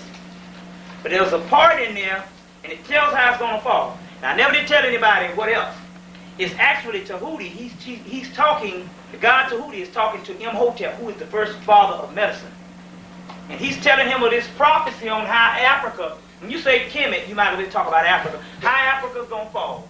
And how the wise man is going to be considered a lowly man. And how the weak man will be considered strong, and the strong man will be considered weak. Verbatim. And how the barbarian would be better than you. Who's the barbarian? The white man. And it goes through this whole thing on how it's going to fall. I used to have somebody when we're running out of time. And how this whole thing is going to fall. But what I didn't tell you was, there's another part to that I didn't read. And that other part said that Imhotep said he told Tahuti, he said, well, dang, he was crying, and he said, well, if it's going to fall, he said, will we ever get out of this mess? Will we ever get out of this mess? And Tahuti said, yes, we will. And he said, how? He said there will be an extremity of Hemmitt, or Egypt, that will be built in the West. Verbatim. Now, if we're going to get out of this stuff, we're going to have to start believing what our ancestors are talking about. He said it will be built in the West, in a new land. He said, well, where are these people? He said, well, 3,000 years ago, he said, these people are here in Africa. They rest in the Libyan hills, which meant actually an African hill. And he was actually saying these people are in Africa and they will be taken over. He's basically saying they will be hit in the head and taken over through the slave trade and the whole 9 yards. And these are the people. You see. And in that papyrus that I just talked about, it said, let me drive the ship of Ra in the West. Let me go to the West and liberate those. So what this UFO thing, you know, we're getting closer into why all of this is going on. This UFO thing is talking about us. Number one, you got to realize it's got to be talking about us. Number one, we are the original people on the earth. And we are the only people on the earth that don't know our behind from a hole in the ground. We are the only people that's living and functioning without a culture. You see what I'm saying? That's no common sense. Common customs, common culture means common sense. You are pathological, grown-up children at large. I got a friend that worked with me on the job. He's in the 8th grade. And he's not retarded. It's one thing to be in the 8th grade and be retarded. This cat is not retarded. He's a normal black man. But he functions at a childish level. Well, all of us function on a childish level. Don't tell me that we don't function on a childish level. If you a man, like Malcolm said, if you a man, if you the black bourgeoisie, if you all of this that you say, I'm a man. When the white man out there pimping your woman, prostituting, you wouldn't stand for it. You'd have to go to hell. You'd have to kill somebody. If you a man, no other race let people come in and pimp their women. No other pimp their women, and not only that. Now we know the white man is the beast, and we know that he is the author of patriarchy, and what patriarchal form that the black man got, he got from this man, because none of this happened. But even he won't let his white woman be taken for granted and beat down like that. Not by us, he won't. That's right. You see what I mean? So we know, so we are people, are childish people. So we understand that you can turn on the news every night and you know doggone well if there's anybody gonna get rescued, it's us. Because people killing people over chicken. Black man the other night, 75 years old, shot another man because some little bit of grass got in his yard. Killing people over, 2 security guards working together, shot each other over some bull jive. I mean nothing. They said a few years ago, brothers was walking up in New York that's going, pow, shoot you. Well, why did you shoot him? Because I feel like shooting. Now you know there's nothing on the face of the earth as crazy as this foolishness that's going on. So it's talking about this. Now, Elijah Muhammad's mothership is a half a mile long, half a mile wide. It's called a mothership. It has other fighter planes. You get his book, A Fall of America, he talks about it. It has other fighter planes. These fighter planes carry 3 bombs each. It's funny that the 3rd grade man with the 3rd grade education said this. He said there's nothing you can do when this ship comes because the technology is so advanced. So you remember when colonization started and they started shooting black people, we run off with the little spears like taking candy from a baby. So whatever this white man got, it's like taking candy from a baby. He's through. But it's saying, he said that, and this is now listen to this. He said that this ship can also hide behind stars that you can't see with the naked eye. Now if that ain't the Dogon, I'll eat you. You see? What we thought was strange mythology coming from the man was actually how you would tell scientific terms to a people on a low level. You understand how that goes? We shouldn't take nothing for granted. So they said that this mothership is specially designed to destroy the wicked and the evil civilization, because there cannot be a divine civilization put in place, not unless a wicked civilization is gone. You see? This is this mothership that he's talking about.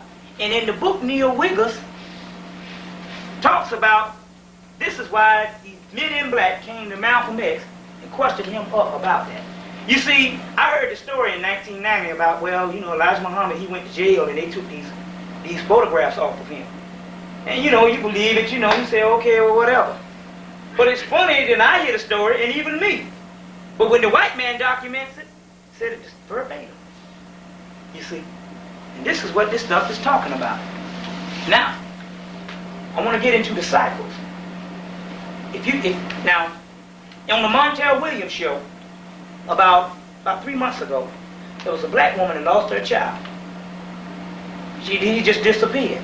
So she went to a psychic, and it was a white psychic on the TV show talking. And she said that, my child is gone, and can you do some kind of reading so I can get my child back or find out what happened to him? And she did the reading, and she was on the Montel Williams show talking. And Montel said, well, what happened to him? She said, well, a group of black men came down on a spaceship, and he willingly went with it. She said, well, what did it look like? She said, it don't look like the spaceship, didn't look like nothing that we have. She said, but I do know this, it had hieroglyphics on the side. You see, what we don't understand is the man is playing with the chronology. Our civilization is older than any 3,000 to 4,000 years old. It is thousands of years old. They first dated the Sphinx, what, a year ago? 2 years ago? And they said it, based upon the rainfall, it is at least 9,000 years old, because the last time they had that kind of rainfall that was carbon dated into it was 9,000 years ago. Because some parts in Hemmitt, it don't rain at all. And the last time they had that kind of rainfall was 9,000 years. That's just dating the rainfall. Since then, they said it was at least 17,000 years. And since then, they say that the stuff is undateable. And the pyramids, Khufu didn't build the great pyramids. If you get the book Zechariah Stitchin, I got it here, something about Stairway to Heaven. It tells you, Stairway to Heaven, it tells you that all he did was put his name on it. And the pyramids, the pharaohs were good with that. They see a big, they grow up, they become pharaoh, they say, hey, I'm going to stamp my name on it. Boom. They always play little games like that. But it was undateable. You see, the chronology that we get when we get from Manetho, we come to find out that this chronology that we get is all wrong. He had to give them a wrong chronology. The chronology you get with, 3,000 years, 500 kings in the dynastic period, 800 kings in the pre-dynastic period. And before then, a whole bunch of gods ruled, he said. That chronology, he had to give them that, because we've been studying since then, and we found out that one thing about the mystery system is you didn't give a person your origin. Because if you give a person your origin, and he can go back that far, he can rule forever, because he knows the origin of the world. So they didn't give out that kind of information in no secret society. So we know that this stuff is older. The pyramids, Hemmitt is thousands of years older. Thousands. Maybe millions. So when Elijah Muhammad with the third grade education was saying 66 trillion years ago, in concept is saying that we don't have a birth record and they can record and they can't date nothing. All this stuff. That concept of the concept is over 90,000 years old of that zodiac I showed. So now we know that this stuff is older, and we know that the technology was way advanced. Now let's just use our heads, like I said the last time at the other lecture. Just use our heads now. White man got planes, trains, and if you go to Alabama, what's that? Redstone Arsenal in Huntsville, Alabama. You'll see that he has his own UFOs. They're small things, but in the Dogon they say that no, Ogu has his art too, which is the set or the evil person has his art too, but his art is inferior. You see, because his art, I guess his art got to run off some kind of fuel, and fuel always run out. So they say that Sirius or the planets are at least 8 light years away. It would take us almost light years. They said it take us almost 200 years. These people can get here overnight because it's not fuel on fuel. It's not powered by fuel. Fuel runs out, and the white man can go so far there and hover around. Now, if you look at the the show sightings. Always look at the show sightings. Sometimes they have all this ghost stuff on there, all this mission. It throws you off because they have a lot of spooked out stuff. But the UFO stuff is real. See, the white man knows how to house different things in to tell different messages to different people, and the rest of the public say, oh, that's old spooky stuff. You know, they started about 2 years ago with all these unexplained stories and all this stuff on TV. But if you look at that, they have already started fighting in space.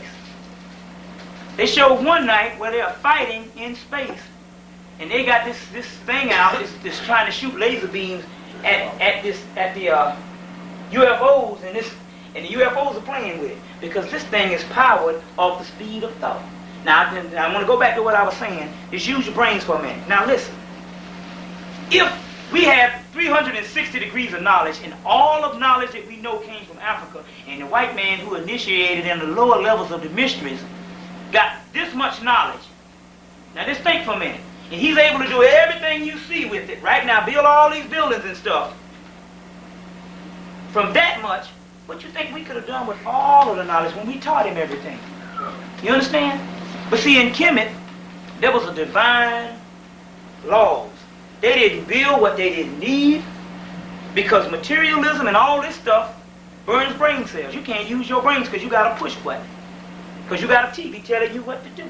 So the generation that's raised on TV is TV. Just talk to black people. Talk to white people. It's just one cliche after another. You understand what I'm saying? I believe the kids are the future. What kind of junk is that? What are kids but the future? You see, something that got off TV. You see? So the point is, they didn't build certain things because they had a certain divine code of laws. The Mayatean laws, or the Mayatean laws. And if it didn't pan out, if it was some stupid stuff, they didn't build it. These were people that was conscious of God at all times. These people were God, if you understand that concept. They didn't need, when you know what God is, when you know where God is, you know the cosmos, you know the heaven, you know everything, why do you need all these little contraptions to make you feel worthy of anything? Why you need a piece of tin and they put a symbol on it called Mercedes and charge you more money and you people done killed your grandmama for it? And he's sitting back laughing saying, I got the same tin and I can build a doggone Yugo. Same stuff. You understand how that goes? This was a capitalistic society and you must buy for this society to work. So they got to keep pumping it into you and you steady buying. You don't even understand. You're missing the world all around you. So they could do anything. They say that these ships can run 9,000 miles per hour because they're trapped. It's almost like thinking into existence. So when these laser beams trying to hit from some man-made thing, they're playing with it. And that's why when Elijah Muhammad, as well as others, say that these things, this stuff is so advanced until no matter, I don't care what this white man got, it cannot mess, or it cannot even think. He'd probably be shooting somewhere and thinking he's shooting, and it's an illusion. And right behind him is a big mothership blowing him out. All kinds of things. They got white women, isn't it funny, they've had over 100,000 abductions in the last 5 years, and all the people are mostly white. And if you get the book Communion by Whitley Strieber, Communion, what's the other one, the Majestic, and one other book. 3 books. He said, I was abducted. They took him through a series of psychologists, psychiatrists, whatever, and they say, hey, you got to put this book on the nonfiction list because he's telling the truth. It was on the New York Times bestsellers nonfiction list, 1985 and all. And he said, except there's people that's been abducted, white women got ovaries missing. Days gone. The lady said, well, I saw them and they were messing with me, but they were in the house, but they wasn't even off the house. They were still on the ship. And I was in the house, but I was on the ship too. You see, because in the mystery school, way back then, they dealt with illusion also. They dealt with magic and illusion also. So if you take the magic and the illusion and magnify that 3,000 years into the future, or magnify that 3,000 years back, what you'll find out is, hey, all that is possible.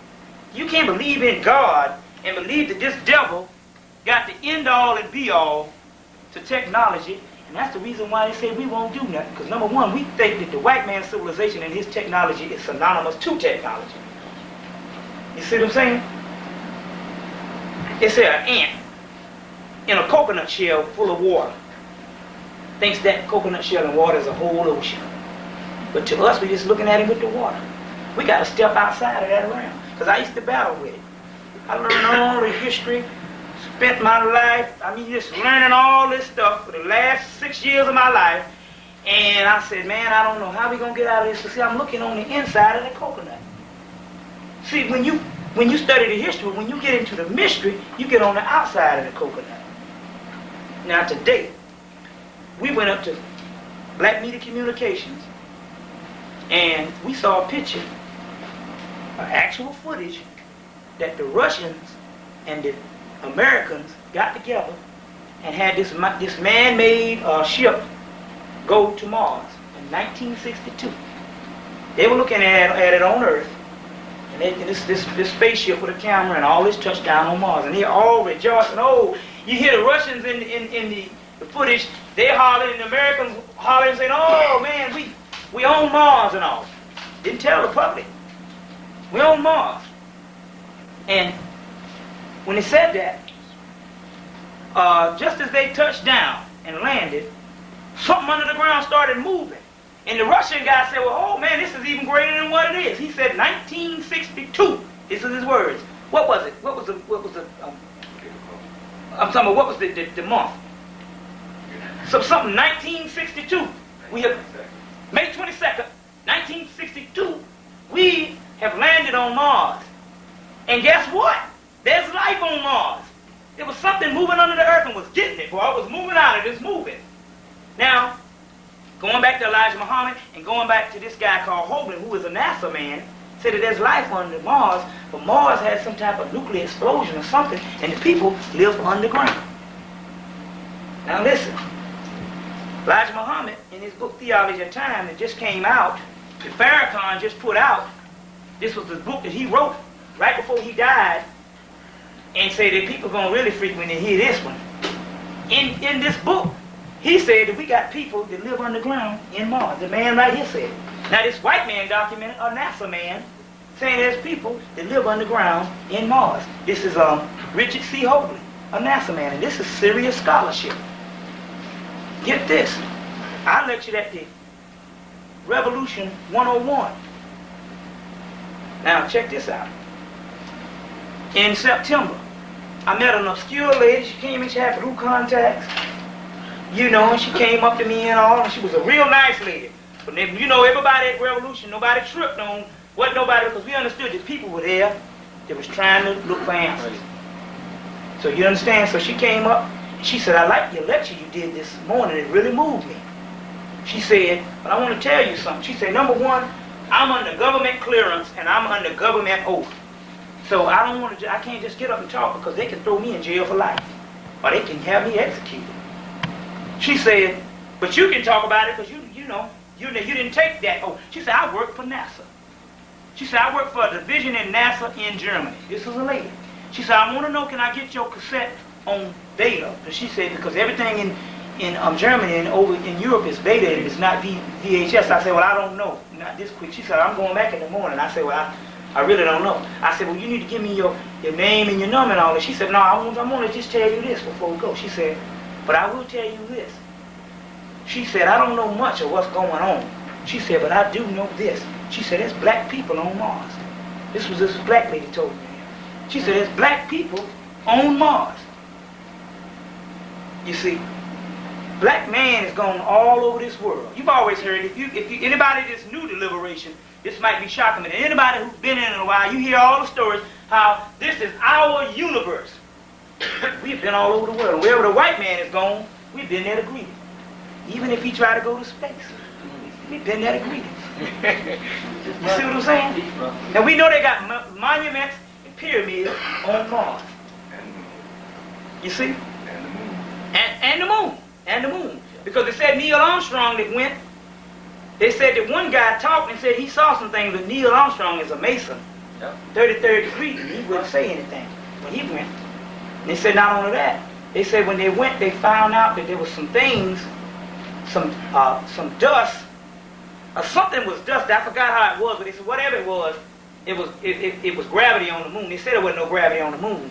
So they tried to fake this thing, you know, to try to say that, hey, you know, everything floating around and all, and they saying that the moon and all was suitable for life and all of this. Now, I want to get to this. This is a book by Zachariah Sitchin. And in this book, Sitchin, it's called The Stairway to Heaven. You can get them for $4. He's got about 5 or 6 of them. Now in this book, now check this out. NASA created a wheel in 1978. They created this wheel. And they said that this wheel can conserve energy and we wouldn't have to burn up as much fuel and we can use it for future space travel. Because I'm getting ready to end, but I'm... Okay, space travel. Now look. They said, well, it ain't that funny that you got this wheel they call a flywheel. They said, well, we got one over in some museum in Germany that we got out of Egypt, a Hemmitt, from the first dynasty, identical to it. The wheel. They said, isn't that funny? They said they said it might be older than the first dynasty, but they say it's no younger than the first dynasty. So this thing is old. And there's a story behind this. They said that Ra, because I talk about this ship of Ra, they said that Ra, wherever he landed, they would take this pilgrimage to Heliopolis, or they would call it the city of Om. And they would take this pilgrimage just like the Muslims take a pilgrimage to Heliopolis, or take a pilgrimage to Mecca.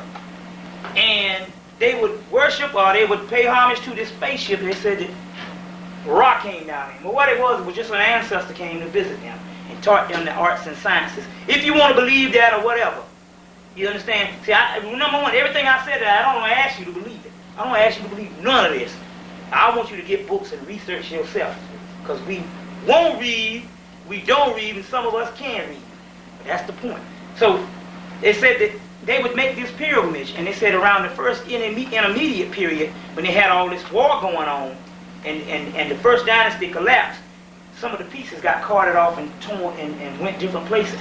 And they saying, because of the way these people make this pilgrimage, we understand that Arabia, which you have the Arabs there, the original Arabians are from the Cushites, which is Ethiopia, which is that whole Egyptian and whole Kemetic land, Ethiopia, Punt, Somali, and all of this.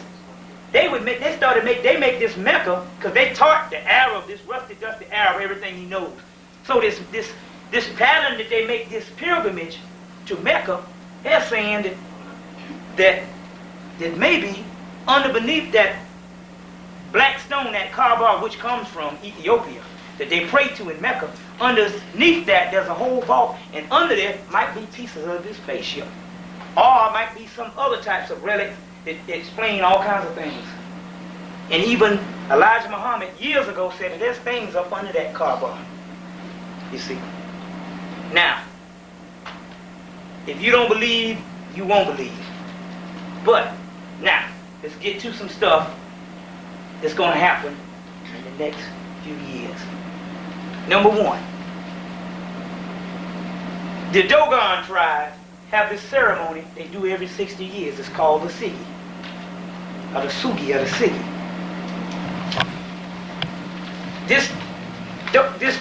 They do this ceremony every 60 years, so one generation probably won't be able to see it. And the next generation, every generation that grows up will practice this ceremony, but some of them won't even live to see it. But they do it every 60 years. Now, supposedly, what happened is when Jupiter and Saturn comes in conjunction with each other in our solar system, or our galaxy, the Milky Way, right? This is when, and it happens every 60 years. Now, this religion and this science coming from Hemmitt, they had one every 260 years, every 120 years, called the Henti in Hemmitt, Egypt. And this was the festival of Osiris, you see, every 120 years. Now, the last time the Dogon had this Siggy was 1936. That means 60 years from 36 is what? 1996. And we know there's a lot of things happening in 96. Bill Clinton would have been in, what, 4 years? 4 years. You got the Olympics coming in 96. All of this going on in 96.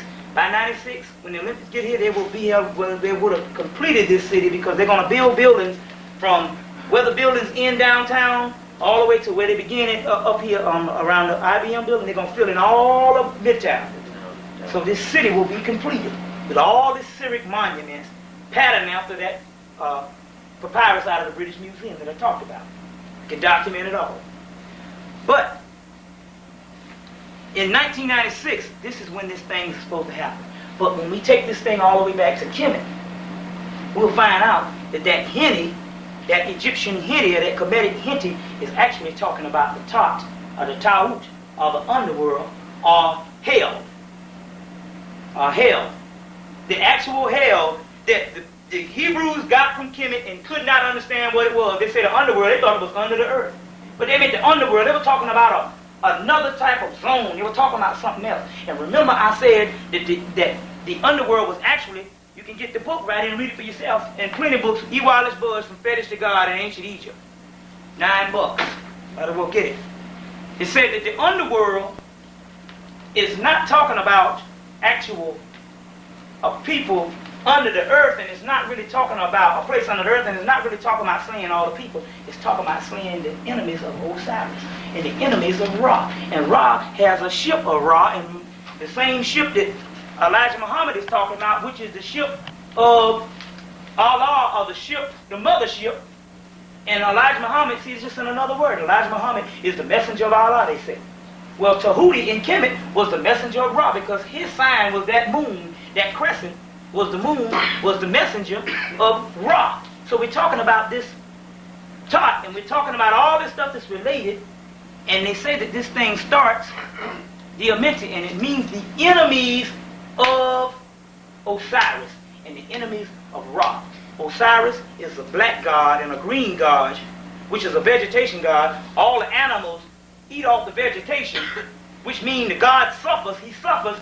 That means that we suffer. You understand?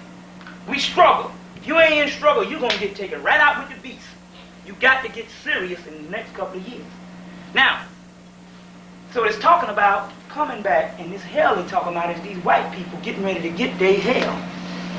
Now, I don't want to get too spooked out because you're thinking. Now, also, there's one, Pluto is the closest planet to the sun.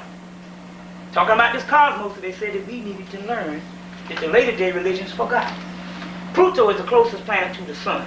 Sirius B is the closest planet in the Sirius constellation, which is Canis Major, to Sirius A, which is the brightest star in the sky. And Sirius B orbits Sirius A.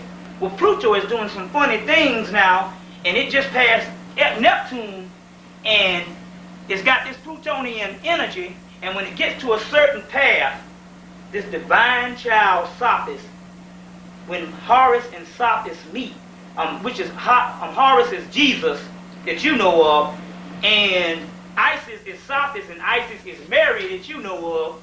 This birth and this recoming, this coming of the second Christ. This is going by our mythology. You can believe it or not, I don't care. Just read. But what happens is it's supposed to come in when all this is supposed to happen, this Plutonian thing, 1994. 1994 is when this thing is supposed to happen. Now the white man that I'm getting this information from, he's writing this information for other white people. He said in science and in mythology and in astrology and in astronomy, they have time doors. And when these time doors, this time door is open, but it's going to close up in 1994, and we need to save humanity. When he talking about saving humanity, he's white, he's talking about saving their own behind. So I'm giving you these dates because I don't know how this thing is going to work. I'm not God, but I do know that stuff is starting to degenerate now. We see it all around us. And a lot of things are starting to happen, and a lot of things are going to be happening at this time. And he said this time door is going to close in 1994. Also, we got a cycle of the goddess Segment, or the goddess Oya in Yoruba. Her cycle began in 1989, and her characteristic is floods and hurricanes and all of this stuff. And in 19, we done had what, Hugo? We just had all this stuff, and every, what's that? Andrew, and every fall we got people getting wiped out all over the place. So, and it's all in your Bible, because you go by your Bible, but you don't go into your Bible. It's all in your Bible. So what I'm saying is, if these things are right, and going back to this pig, remember I told you that the pig was the lower half that was beat out of the ancestors, and it chased in the pigs. And when you eat that, well, if the pig is Set, because I said that because the pig represents Set and Set represents the white man, then that's telling you again that the white man is nothing but a pig, and the white man is nothing but our lower half. It's our spirits, the lower half of our spirits regenerate into white people. That's going by what the doggone Egyptians said, or the Hemmitt said. So based on that, I'm going to close out, but I'm going to entertain some questions and answers or whatever. But I'm going to close out, brothers and sisters. And what I do say is this. What you might think is spooky, you remember this. Truth is stranger than fiction. And we live in a society where we are lied to every day. The European don't lie some of the time, he lies all of the time. And because you have a concept of the world based upon a European concept, you have the concept of the world based upon a lie. And based upon that lie, you better start listening. And anything that you think is sounds like the right stuff, you always take the stuff that sounds spooky, because that's the stuff that's right on time. And this white boy knows it because he has all our papyrus and all of our knowledge locked up in museums around the world, and he studies this stuff right in his masonry. Black Mason, he gets to be a Mason. He don't do nothing. I know what I'm talking about. I'm a Mason. You can challenge me on this. He don't do nothing but drink liquor and drive cabs. He knows the symbols, but he don't know the substance. If you get Albert Pike's book, Morals and Dogma, he's talking about all of this in there. That book was written in the 1800s. So that means that they got almost 140 or 50 year jump on us. You see, the book, the ritual that we go through, once we learn that ritual in Masonry, we just continue the ritual, just like we do in church. We continue the ceremony. We don't never get no knowledge.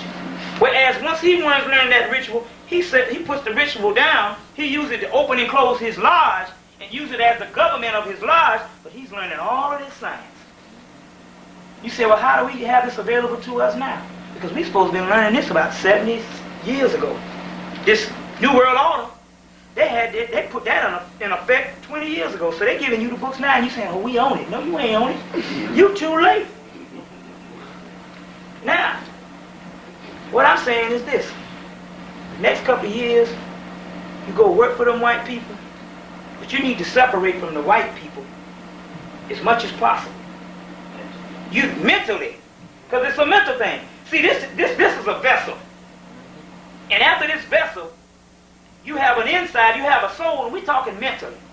You got to separate from this man, because this man is going down. And I don't want black people to go down with it in this cycle. You see what I'm saying? Number two, since they're talking about the despised and the rejected, they're not really talking about the black middle class no more, because you live good just like white people. All of that. Don't tell me you live good like white people. You the biggest consumers in the world. Well, you say, but what about the underclass? Well, the underclass are the mentally dead, even worse than we. They are the victims, total victims. They're dying every day now. We don't catch none of that. We don't catch. My man, he used to work for outreach. He used to go into projects and see women living in houses without not even no roofs on top. You don't know how bad that is because you ain't been to no projects. You see what I'm saying? the crack babies, the crack mamas. You see what I'm saying? So what we got to do in the future, within the next 5 or 6 years, is we got to identify mentally in the mental struggle with our people. You hear Farrakhan say, I don't go nowhere. I don't partake in all this foolishness out here because I am in constant struggle with my people. You see? That's the way I am. I'm in constant struggle with my people. That's what I do. I went to college. Between 1980 and 1988, I didn't see none of my adult life outside of a college institution. But I had a friend. But I came from a family of school teachers. I had a friend that grew up with me, right along with me. Didn't see none of his life outside of a correctional institution. We met in 1988. I was getting ready to go to New York and design shoes. And we met in 1980 because I'm an art major. And certain things between 1988 and now, because I had such a good life, I must struggle for those who had the worst end of the stick. That's what we got to do. We got to sacrifice for the brothers and sisters that's down in the dumps. If you don't think that you can't come at one with your people, you fooling yourself. But guess what? You ain't got to worry about it because y'all going to be on that level too. Because we got one good friend. He called the white man. And you best believe before this white man is up, you're going to be right there with little mama with the gold tooth and the doggone red hair. You better get with her now in your mind because you're going to have to embrace it. Because I'm telling you, I told my mama, hey, I say the black bourgeoisie, my mama a big-time school teacher. She was getting ready to retire. I said, I hope we catch hell for the next 8 years. That's when Bush first won. Why do you want to say that? Why do you want to say that? I say because, look, if we don't start catching hell, we'll never know. And we'll never be whipped into shape to get into this liberation. And we'll always be under the foot of this cracker. It's until we get rid of the notion that this cracker is everything and turn against him that we can liberate ourselves. So brothers and sisters, I thank you for talking to you, and I know it's been long, but if you want to have a question and answer, go with it. Anybody want to entertain any questions? Oh, I guess I laid it out pretty good. But okay, look, that's a good question. We got two contradictory theories going on right here. And let's just deal with it right quick right here. I know you got to go, but you're going to rush this right along. Number one, we understand in scholarship they're saying that our civilization is 2,000 or 3,000 years old, or maybe 5 or 6 at the most. But now we understand that now scholarship is proving that wrong. Right? So we understand that the evolutionary process that Charles Finch and Dr. Diop talks about, it talks about man traveled up into Europe, white man traveled up into Europe, and he, and after so many thousands of years, he demelanated or mutated, if you ever heard that story. Right? Okay. Those are theories, and they are good theories, and I'm not saying that those theories are not wrong. I'm saying that there's certain lineage of time that these things occurred, and I'm saying that there's some other stuff. Now, don't you know that the only archaeological story that we have, you have the anthropological story, which would be the theory. Then you have the archaeological story which would prove as the evidence until you find later evidence, right? The archaeological story is, in the Temple of Seti I, there's 3 races of men. The Nazi, the Hemmu, the Ruti, and the Tamahu. The Nazi is the black South Africa, blue-black South Africa. The Ruti is the Kemetic around the Nile Valley, which would be black too, but wouldn't be the prototypical West African in South Africa, right? The Hemmu would be your Semitic type.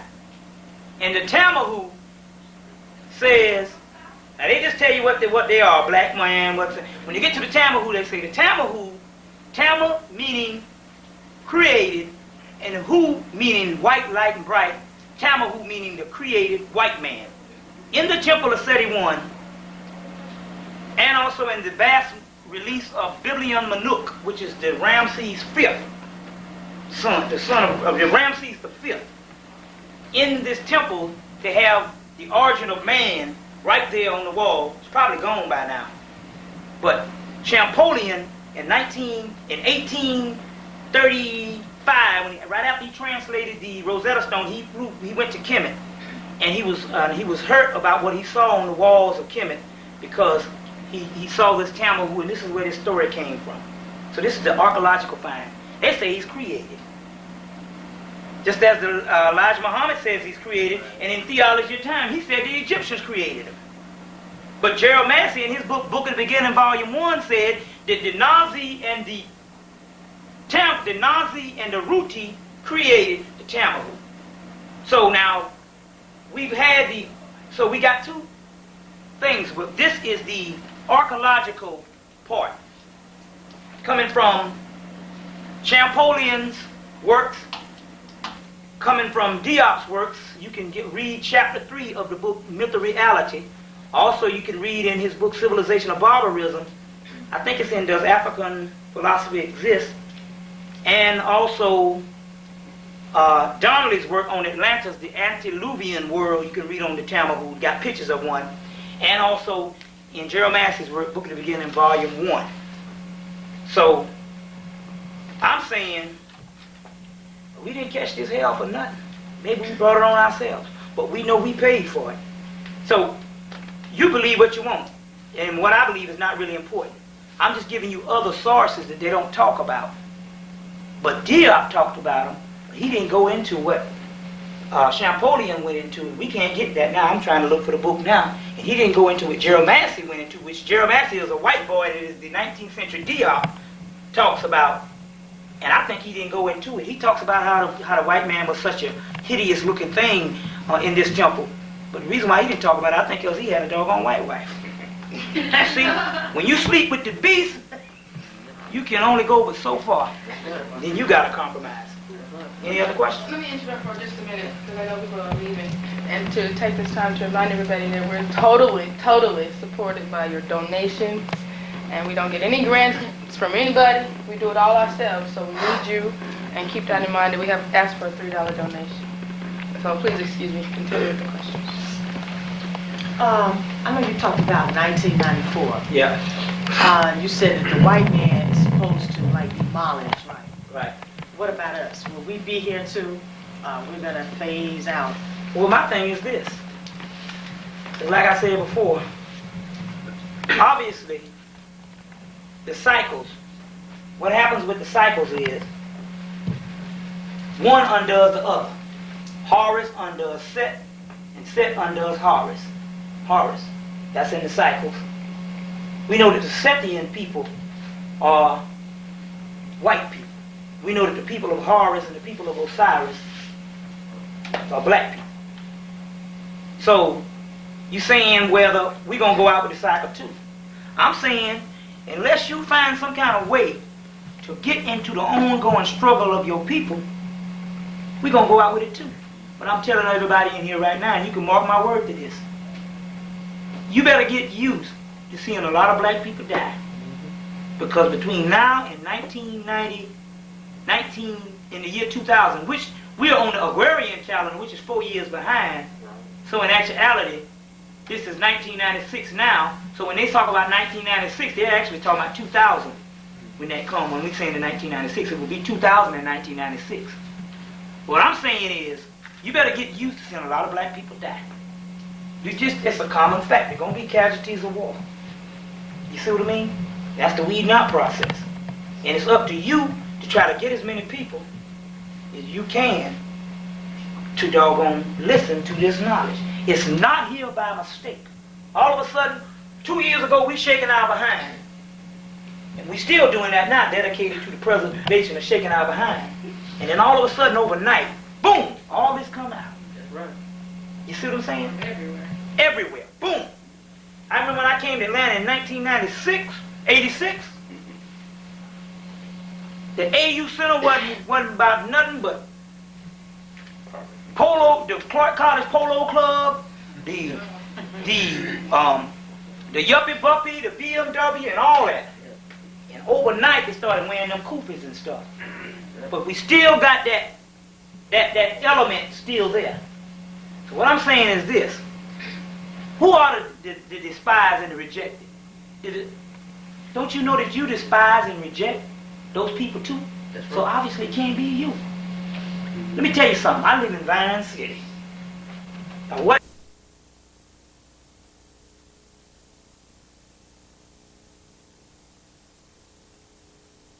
Us. You see what I'm saying? They really respect us. But because we do not embrace them, because that's the way the talented tempted Du Bois talked about, and all it's supposed to be. You're supposed to get it, and you're supposed to refunnel it back to the lower masses. And it's supposed to come as one. But because we are scared of them, because the white man has done put this element, and another thing too, I think you need to, what's the lady name you're going to have next week? Is it next week? Fayola. Fayola. You need to go see this lady. She says this white man going to reverse this thing on us. Saying that he's going to tell his people that we the devil, and he's going to use our pathology that we see on the TV screen every day to support that, and then he will have an excuse to wipe us out. You need to go see that woman. She's going to be there, what, 4 o'clock next Saturday? At the Black Media Communication, right beside the beautiful restaurant on Cascade. So what I'm saying is, that's all our people need. See, we can't sit up here no more and say we for liberation and don't even go to the people that's catching the most hell right now. You see what I'm saying? Let me tell you something. The other night I was in the little store. Hey man, what's up? All kind of drunk people. Hey, what's up? Nigga, what's up? I said, yo, what's up? I say, they were saying, and I had a book on you. What that UFO thing, man? Get out of here. I said, guess what? They didn't believe nothing about the UFO. I said, this is something that's coming back to kick the white man in the behind. Right there, they jumped on me. They said, what?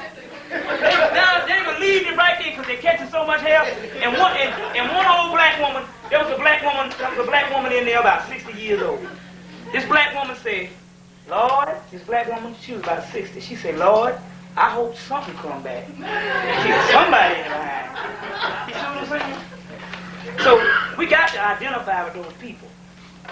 You understand? Because we have created our own little world. You see? Because we don't have a community anymore. Community is made up of different people, and one helps the other up the ladder. We don't live in the community no more. We moved out of all our communities. I walk down Sunset Street and I see fabulous black homes. Gone to pieces. Martin Luther King used to live right up the street. Because niggas all out in Buckhead. Now, I'm not blaming people now for going out there because the initial people who moved, the communities went down until now. When you come out of school, you can't live in them communities. Almost. So I'm not blaming that. And I'm not saying that you're supposed to go back mentally in the project, at least but you're supposed to go back mentally sometime and give them people some help. Whether you do a soup line or whatever. See what I'm saying? Whatever you do, I don't give a dog on what you do. You're supposed to do something. You got some old clothes, you don't need no old clothes. Black women got shoes, go in the bed, all under the bed now. Take some of them shoes and give them to some of them women up in the projects. See what I'm saying? But go back spiritually. You got to be at one. You got to despise this cracker. For every time you see a doggone black person down in the dumps, anytime you see one go to jail, you got to despise him even more. You can't let down your guard for the devil. But the point is this. We got to do that, and we got to become more and more in struggle. You got to give, even if you just sit in your house and give up some things. Give up some of these luxuries and teach your child that it don't mean your manhood or your money your manhood or your womanhood is not measured on how much money you make. That is a false life. It's an unreal world. The man is created because he's a capitalistic being. And he's created it, and you function under it each day. That's why when you don't have no money in your pocket, you don't feel like nothing. See what I'm saying? You gotta really, if you wanna, you gotta take an inventory and take the stuff that you really dread giving up. See what I'm saying? The diet. Ever that cracker get his food, better go and get your food. Because right now, they tag everything that they send out to the black community. They already know that. See what I'm saying? Number one, you know the people who stay sick the most are the people who go to the hospital all the time. Think about it. That's right. Most of the people that stay sick the most are the one that got more pills on their dresser. Remember Tuskegee? You see what I'm saying? You better go to the health food store and they got stuff that's 3 times better than that. And that lets you know something, because in November they're going to put a law to get rid of some of these vitamins out of the health food store. You see, they're getting ready to control you completely. Any other questions? Yeah. You said the Dogon ceremony takes place every 60 years. Yeah. When's the next one?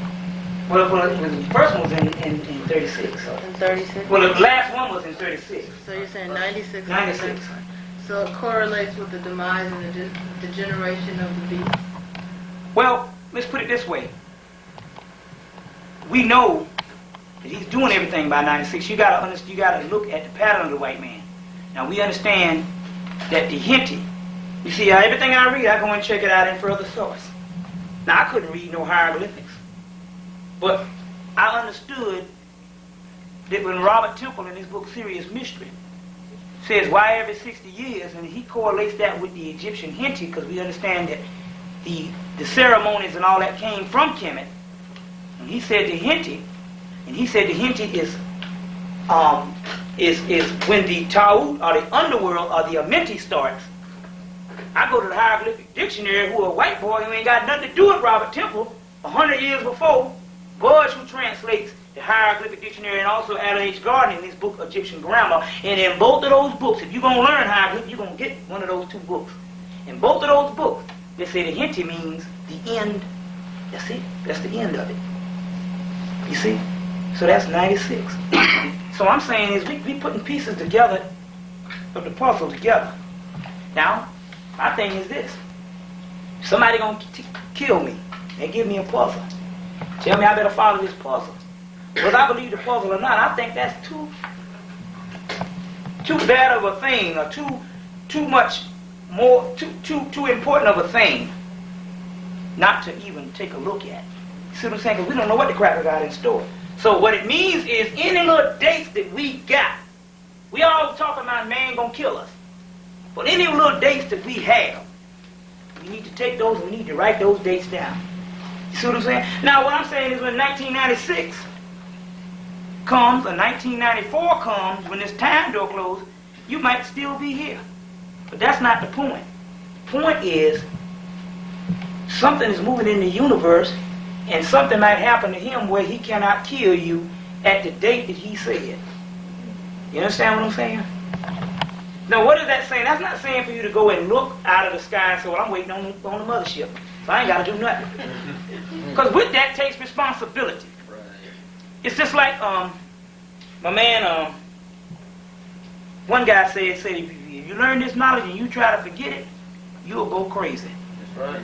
It's just like getting a PhD and going back to the 5th grade and sitting up in one of them little desks and somebody teaching you about A, B, C, and 1, 2, 3. You'll go crazy. Because with this, for much whom is given, much is required. Bible. You see what I'm saying? And faith without works is dead. Bible. That don't mean that you're supposed to just sit here and wait. You have a responsibility. Just to teach it to your child. Get out of these holidays. You know what I mean? Any type thing. I'm not saying there's one thing, but we've got to be serious about what's going on. Number one, take your child away from that TV set. Now that is the evil eye.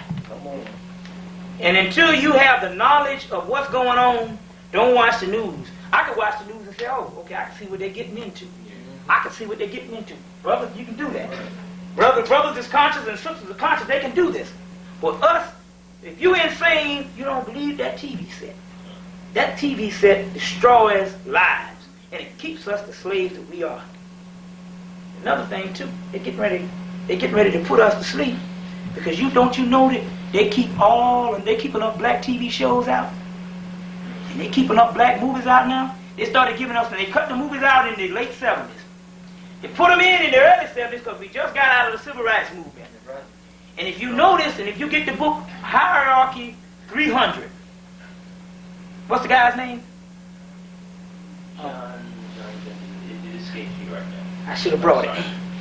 If you get that book, it tells you that they put people to sleep through the music. I'm sorry. John Coleman.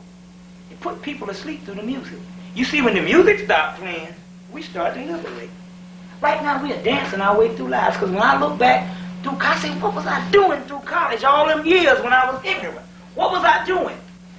I was partying and booging, and I can tell you every song which went on. Tell the truth, when that song played, you can just say, I remember when this song came out. That is the drug. You understand? That is the drug. So now, and right after the 60s, you went from Motown being a black label and this King Records that James Brown owned to the Atlantic, Warner Brothers, and all those, put all those black artists on there. Let me interrupt you for a second. You said black TV shows. Yeah. Now, did you say that they are putting to sleep by black TV shows? No. This is what's happening. Because the black TV shows I'm seeing now are, they are... No, let me tell you. Let me tell you. No, I'm saying this here. Let me tell you about the black TV shows. What's happening with the black TV shows is just like the music. When they're going to kill you, when you put a crab in that pot, when you put a crab in the pot, you don't put that crab in there with that hot water. He'll jump out the pot. You put him in with some warm water and simmer his behind to death. Turn the heat up a little bit until he simmers him to death. Well, that's what they're doing to us. This is a simmer process. But they're doing it with the black bourgeoisie because we are the masses. We are the voice. You know this, I just want to explain this one thing and I'm going to let you talk. What they're doing is this. They're giving you all the black movies now. All the black TV shows. You already had the music. They're giving you the black music. Ain't it funny that black people in the entertainment world is working and other black people ain't working nowhere? Seems like me, the entertainment world would suffer, and we know it would suffer because you know it's a pattern, because when the economy was good in the 70s, in the early 80s, they phased out blacks in Hollywood. Now the economy is bad and they got all the black people working. But they're letting you do this, and don't tell me when you see Different World and you see this new show with the Saturday Night lineup is full of that stuff. Martin, and you see Patti LaBelle, you say, oh man, black people have made it. In your mind. That's right. We have overcome. You understand? This is keeping us asleep. And it's keeping the brother in the projects asleep too, because when he see the black bourgeoisie making it, he thinks there's something wrong with him. So he's going through a double death. That's right. See what I'm saying? What you gonna say? No, I just want, do you have any comment on BET? BET is owned by Time Warner, isn't it? Right. It's sold out. Owned by some Jews. Look, the man ain't gonna put nothing on his tools. There it is. It's But it's supposed to be owned by us, it's supposed to be managed. No, it was a black guy, but you gotta realize you gotta stop. Yeah. See, you gotta realize when you say a black, it's just like when Farrakhan went to Johnson Publishing Company and asked them to do those products in 1987, and they told him no, or 85, and they said no because my distribution, 95% of my distribution is owned by Jews. Well, a TV show is not without distribution. That's right. See what I'm saying? And your magazine is not without distribution. You know, black people don't have no stores that they can put magazines in. We still on the mom and pop level. All the stores that sell fashion, sell makeup, and sell all these big time magazines are owned by white people. Yeah, but that's all you see on BET is dancing and singing to me. That's right. That's it. That's all you're gonna say. And before, and when it first came on, Video Soul was the whole thing they had on. That's it. it. The only thing. That's right. And they took Bev, which is the most controversial. I love the sister. Yeah, cut her to one time. They cut her the dog on 30 That's minutes. after they bought it. And she's only That's after they bought it. They used to have at night where people... Right, but you know, let me tell you about the talk shows. Let me tell you about the talk shows. The talk shows are set up for this. Johnny, you come in with the liberal thing and tell you I'm all this here, all this little That's stuff. right. What he does is he'll say one thing, he have a white audience, he'll say one thing to get the audience heated up. And by the time the audience cool down, the credits going up. Do it every time. So every black person get on there. That's why I applaud Farrakhan when he got on there. He had the doggone fruit up in there, standing around, and nobody didn't get out of line because they had all these bold black men, and he got his part across, but he's going to do that anyway. But most of the people that they bring on there, they what? Before you know it, they got the crowd riled up, and once you get a person mad, That's it. in a 30-minute time frame, all his rationale is gone. Especially this white man that hates you anyway. That's right. Once you get a man, you can make sense to him. And you know they controlled by this country too, this America thing, because they come up and say the same things. You understand? You find out that they're way dumber than we are. We went out to Emory University, me, Kimberly, Asa Hilliard was out there on a skier tour, and they had anthropologists out there, archaeologists, and Mark Menard was out there with his book Black Athena. He said, well, white man wrote a good book. We're going to make sure he go out and tell Emory University what he wrote in the book and don't buck dance around it. So they went out there, and he had to bear witness because he had all the black scholars in the crowd. And after that, the white people was riled up. They were so dumb. Everybody was standing. They had people standing up off the street saying white people. Anybody who had just that much of conscience. Because how he keeps America fooled is by keeping everybody ignorant. So he can put in the white people place, in the white people here's what he wants to anyway. That's the way it is. Anybody else? Anybody else? Any questions? Well, number one, I just want to say this about this UFO phenomenon. They just turned on this satellite in USA Today. Hello out there. They turned on this big satellite. I think they got a big picture of it in here in Mexico. They turned it on in October. And when they turn it on, let's see if I can show you a picture of it. I think this is it. That's one of them. That's one of them. And The they other turned one this is thing on on. the ground. Now what they're going to do is this. What happened is this. They kept it from the public all those years. So now they got to tell people. But the public going to say, well, man, if you kept it all those years, what's behind it?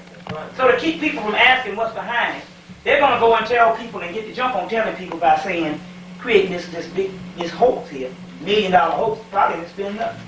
Just a cost for some aluminum and all this type thing. Oh, yeah, we got UFOs out there. Ooh, yeah, we got UFOs out there now, you see. And then you be like, yeah, well, what is it? And they give you all these little green men. But like Bill Cooper said, the little green men, he said throughout history, the little green man did not come into play until the 1940s when they learned how to clone things. And they clone all these little green things. They mix all kind of monkeys, dogs, and hog butts up, and clone all kind of little freak animals with human stuff.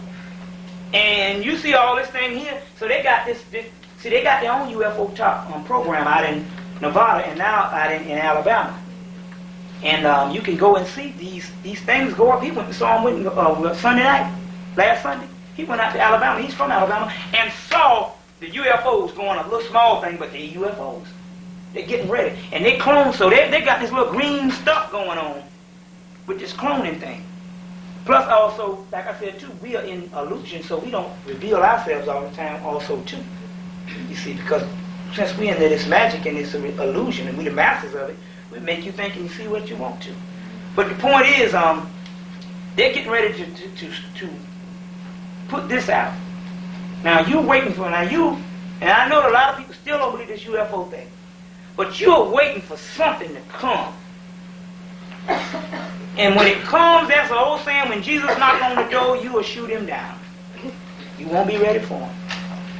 So at this point right now, you need to be aware of everything that's going on around you. And I guarantee you, in the next 4 or 5 years, you're going to see all the UFO and all this stuff coming on because they got to tell people.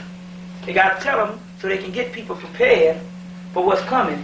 So you'll have a frame of mind, and just like black people, they're going to tell us, and we're going to fight our own people that's coming to liberate us.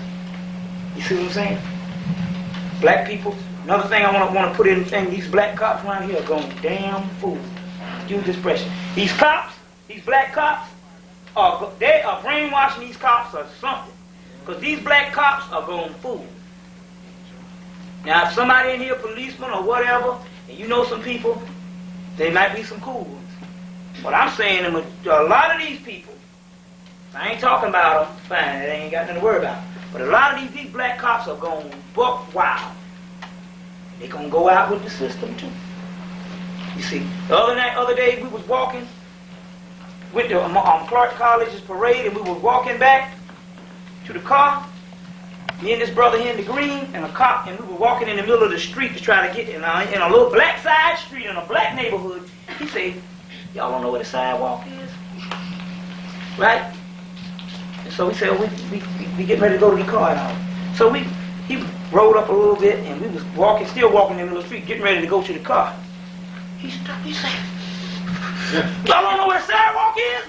Man, that mom was just that mad. I said, oh, sure. You understand? He was just that mad. He was like, y'all don't know where the sidewalk is? And my man Robert was like, oh, that's when you better start buck dancing. Anytime to buck dance, don't go to no jail. This ain't the time to be going in and out of no jail. So he was like, sir, here's the car right here, here's the car right here. You see, these cops are going buck wild. Crazy. Sorry, this young lady has a question. Yeah. Ask. Gee, you said that the white man comes from our lower nature. Yeah. Okay, and you also postulated that that the possibly the Egyptians, the commissions created these people through grafting or what have you, and I guess she wants you to be a little bit more clear on.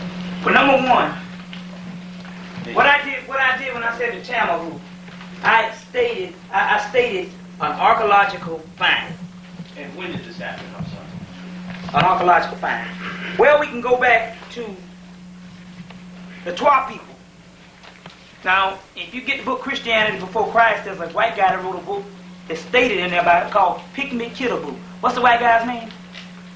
It's French. It's Gene Hallett. Yeah, Gene Hallett or something like that. Something. But anyway, he said that the Twa people had a civilization like Hemmitt, but something went wrong and they tore it down. Now, Ptah in Kemet means Twa. They got the god Ptah, which is one of the main gods, deities in Kemet, means the Twa people, which is the pygmy, which you would know. And they said they had a civilization and it was torn down. But the Twa people also talk about that Ptah was the fashioner of life. He's the one that had his hand in fashioning man. Ptah created man with his potters on his potter's wheel. That's where you get we all made from dust in the Bible. That's what they're talking about. Ptah creating, fashioning man on the potter's wheel. Well, what happened is, based upon a little bit of research to try to explain some things, you have an albino dominant and an albino recessive. And we know the albino dominant can have black people and have black features, but an albino recessive can, if it's met with another albino recessive, it can have a white offspring.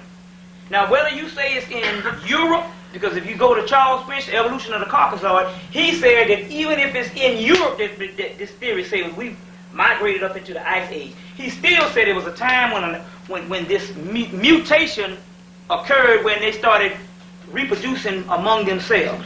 So now we've narrowed it down to the fight between whether they did it in Africa and was forced out, or whether they did it in Europe. Now, there's no mistake that there's archetypes of black people being in Europe for thousands of years. We know this.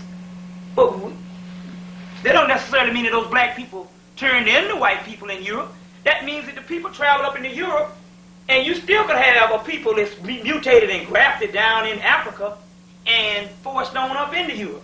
Or you can have this evolution of the Caucasoid type thing where they by the Ice Age. Either way, even scientifically, he's a mutation. And the melanin in the black substance is the spiritual part, and it is in every human living thing. Even the trees have melanin, but the white man. And you don't have mutated animals because they kill off the offspring of the mutated animals. You see, and if you notice, they say that Charles and Richard King says that it's in children for a little age, white children. And you see a little bit of melanin in the freckles. It's in children for a little age, but by the time they get around 18 or 19, it's like rocks. Richard King talking. You see? And we know now, he said when he was in college that he asked the white professor, said, what about the pineal gland? And the white man said the pineal gland has no significance whatsoever. And he said he went from the man class, marched across the yard, and went into the library and looked, and this man had a whole section of books where he wrote on the importance of the pineal gland. See what I'm saying? But anyway, this thing is they have a lower nature. They have a guilt deficiency. That means the white man can kill, and he can have any kind of excuse to justify it. It's all right. Just look at it this way. If he's not the devil, can you kill 1 billion people? Do you know that the original Dracula, which is this spook Dracula, this vampire thing, but the original Dracula killed over, what it was, 100,000 people? Or what? About 100,000. 100,000 people? They were Vladimir was Vladimir. They held them on. And they got, and we have all kinds of Europeans just killing millions of people. We got Cecil Rhodes, killed millions of Africans. Rhodes Scholar, you getting a Rhodes Scholar now? Bill Clinton. He's a Rhodes Scholar. Bush, a Rhodes Scholar. You see, the ancestors ain't gonna forgive. You can forgive, but the ancestors ain't gonna forgive, and they ain't gonna forgive you for being a doggone fool and the white man's nigga in 1992. You see what I'm saying? It ain't gonna happen. So I mean, we got millions of cases, but then again, that's the nature. That is the nature of black people. You know, we got to be God to even forgive the devil. You see? And that's in the African story too, because ISIS caught set Typhon and let him go. See, the mythology is telling you all about yourself. If you get this book, that book I showed you, you get this book in several papyruses. There's a papyrus in here called Horus and the Winged Dish. The winged dish ain't nothing but a doggone spaceship. In the papyrus, the destruction of the mankind. Destruction of mankind said that, look, we have on Set Typhon, and Set Typhon is in the Sethian people are going against Ra to kill Ra, and so he sends out Segment, and Segment slays up so many. He sends out Hathor, and she slays up so many of them. And then he said he's gonna send out Segment. Segment was gonna end it all, but he said, well, I don't know. He gave in and filled the desert land on where the Set people dwell in Asia with beer. This is the mythology now. And when she got there, she drunk the beer and got happy and got drunk and went on home. He even gave up. That's the nature of black people to give up. That is our nature. I mean, just think about it. Here's a little old Europe. Here's a big old Africa. And we let a grown-up juvenile delinquent come in and take over all of Africa. And we still giving in. That's what the whole Bill Clinton thing is. But we are the people of God. But we'll forgive anybody but our own self. See, that's the bad part about what happened to us. This white man can say he can say, I hate niggers. Segregation today, segregation tomorrow. And you will vote for him in 1982 like you did with George Wallace. But a black man or woman can step on your toe. And you'll kill her. Yeah, yes. You'll kill her. Or she can do some minor stuff and you say, I don't speak to the bitch no more. You see what I'm saying? I mean, it's, you know. One of the things, going with what you're talking about, now, what we go through, the white man wouldn't even begin to go through if we were, oppressing him. Right. He wouldn't even go through this. Oh, let me tell you this. Now, we know that they didn't have slavery in Africa. They had, when Hemmitt became an imperialistic state, they had to, because the Europeans kept coming in, kicking them in the behind, so they had to black men had to stand up and fight. So when they went up and started fighting these Asiatic countries, they would bring prisoners of war back. You know what a slave used to do? There's a papyrus where the slaves say, where the Pharaoh say, look, this is a slave. Give him anything he want. He lived in the Pharaoh's house. He even married the Pharaoh's daughter. See what I'm saying? So that's slavery. It's not even the same of what happened here. You all know about the cruelties of slavery. There's a court case on the books in Europe. It's in England. What happened was they had to make a date. People say you got to be back at such and such a time with these slaves. So what they would have to do is throw slaves overboard so the boat can pick up speed. You know they used to throw so many slaves overboard until the sharks had developed this sense that they would follow the slowest boat because they know that some slaves, some meat was coming over. The pure cruelties of slavery that they showed on roofs is Disneyland compared to what really happened. You know when they took a whip and beat you with this whip? You see the lashes in the movies. Do you know that one whole layer of your back skin was torn off? completely. And then they would take salt and throw on that. Salt on the wound. That's really salt on the wounds. And then they would take a cat, a little kitten, and put him on your back, and he would claw into your flesh.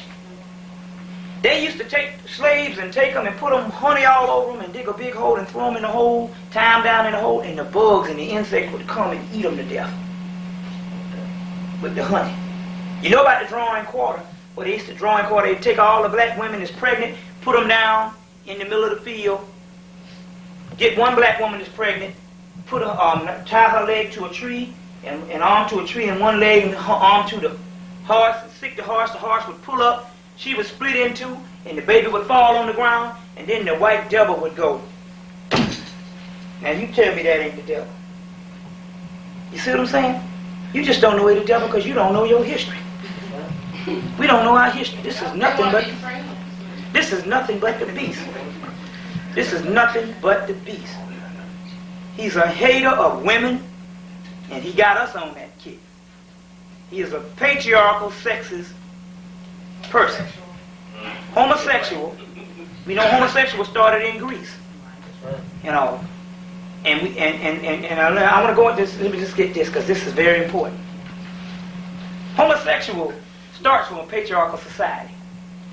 What happens is this: when you're in a patriarchal society, you cannot use, because male and female, you have a male half and a female half. That's the duality. You have an aggressive side or a masculine side. I don't want to use the word aggressive, and you have a feminine side. Well, the man has a feminine side and a masculine side. But in a patriarchal society, they shut down the feminine side, right? By saying that you got to be this macho thing. You understand? So what happens is in the psyche's supposed to have this masculine side. The psyche jumps and it overcompensates, and this is where you get total homosexuality. You see, that's one thing about this book, Robert Graves, The Golden Ass of Apuleius. What it's talking about is actually, it's talking about how he went into the mysteries of Isis, and he transformed his feminine side and saved him from all the bestiality. You see, man is a child. Woman already got it intact. But man is a child until man becomes half woman. That's not the perverted sense. You understand what I'm saying? That's not that's not the homosexual sense. You see. But all this macho bull jive is a falsehood. See what I'm saying? It's coming from the European. And this is how homosexuality is rampant in Europe. Because of this. The psyche jumps. Get Jung's book, Archetype of the Collective Consciousness. Talks about how everybody comes from this great mother. I want to give you some books to get right quick before we go. And you can head out.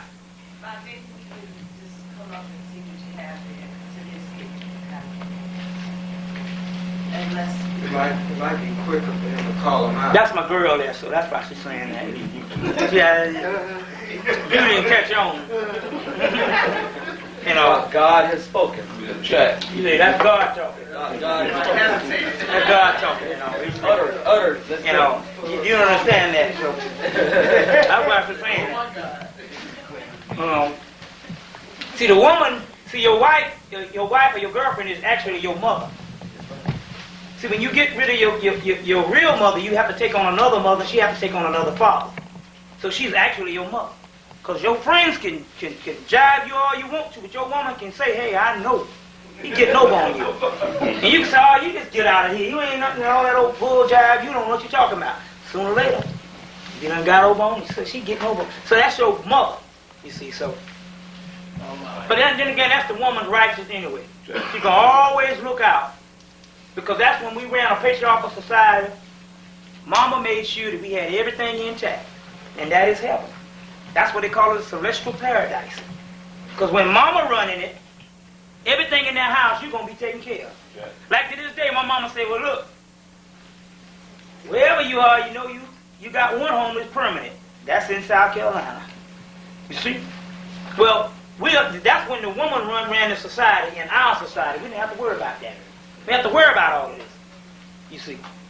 But see, now since the male is running everything, that's the devil. That's the beast. Number one, there's 2 books you should get. These books, this book was out of print because the white man didn't want you to get these 2 books. Okay, the white man didn't want you to get these 2 books because what happened with Gerald Massey is you got Diop, but you have a 19th century Diop, came from a white man and got into the British Museum, and that's where all your papyrus is. But what happened with Gerald Massey is he was a poor man that didn't have a childhood, and he despised white people. So every now and then you get a white person that jumps nature. This is one. Gerald Massey, Ancient Egypt, Light of the World. 2 volumes, $45 a piece, hardback, but if you wait around, they're going to come out with the software, they're going to be like $20 a piece. I'm sorry, Gerald Massey. Gerald Massey. Introduction by Charles Finch, which is at the Morehouse Medical School, Charles Finch. Get another book. New book, Theology of Time. When you read this book and some stuff sounds spooky, don't look at actually what's being said, but look at the principles behind it. Because we know in all different cultures, principles have different meanings and they have different stories. And because a black man saying it, you don't want to get with it. But remember, a black man said it at other times before. Because that's where all the religions came from. So we don't say it because way back then that a black man won't stand a savior. We got plenty of saviors. You see? Book you gotta get. You want to learn about the Egyptian mystery system. Now I told black people to get this book the last time. Go to the black bookstores, ask them to order this. This book is little, right? You know I'm still studying this book. That's how condensed this book is. This book is a lifetime study. It's called Egyptian Mysteries by Arthur Versailles. Arthur, Versailles, Versailles. Good book to get. You can get the Pale Fox if you can find it. Good book, Pale Fox. Like I said, go to the First World has it. Well, you better go buy some of those up while they're still, because they're getting out of print book. You need to learn about some astronomy, right? And you going into the year 2000, and you don't know nothing about the stars. And the stars, you know that the stars, for every star there is something like, is a soul of black people, as the Egyptians said. The stars are God because God is everything. And you don't know that realm of God. You say, I want to go to heaven, but you don't know a damn thing about heaven. Excuse the expression. You need to learn about everything you can find about the stars. This is a book that is a primary source book that all the astronomers use to learn about the stars, what is based on what the ancients wrote. This book is called Star Names, Their Allure, and Their Meaning by Richard Allen Hinckley. Well, Richard Allen alone should let you know you should get it. Just for that name, because we know who Richard Allen is. Since you're going into the elementary, the top, you need to get a book, Egyptian Heaven and Hell by Budge. It's about $5 for this book. It's real cheap. Egyptian Heaven and Hell. Good book to get. What's that again? The Egyptian Heaven and Hell by Budge. Is that available? Yeah, this is available. Only one that is not available. Another book, The Sirius Mystery. This book, let's put it this way, okay, you can't get the Pale Fox. This is the next best thing to it. A Sirius Mystery by Robert Temple. I just don't agree. He said that Greece learned the Sirius stuff from Egypt and they took it to Dogon. We know the Europeans. You got to take European scholarship with a grain of salt. We know that didn't happen. They are the descendants of the ancient Egyptians. Robert K. Temple. Robert K. G. Temple. This is the next best thing. To let you know that what I was telling you about that mythology that you thought was a whole bunch of spook stuff, you need to get a book called Hamlet's Mill. It's essays and investigations in the origin of human knowledge and its transmission through myth. So what it's telling you is the ancients used to, the knowledge that they used to, the human knowledge, they used to translate it in myth. You think all that stuff was spooky stuff. You see, when you go to Kemet, you see all those gods on the wall. You say, oh, that's pagan. It's not pagan. What happened is they understood the knowledge of God is a different manifestation of God. God is everywhere. Well, Christians say that. So they actually showed you that God was everywhere. So when you had all them different gods, when you put them together, they represented the one God concept. You understand? Another good book, Secrets of the Great Pyramids. Talk about them cycles and all of that. Sirius cycles. Another book I said mention again. I want you to mention this book, Echoes of the Dark Land, because if you're going to be getting into those cycles, you need to know. Number one, it's got the whole article on the world's great mother. Got an article on the beginning of Christianity and Judaism and how they all came about out of Hemmitt. But it also has an article in here called The Kemetic Calendar and the World's Great Year. That's that Sirius cycle. And it tells you the science behind that.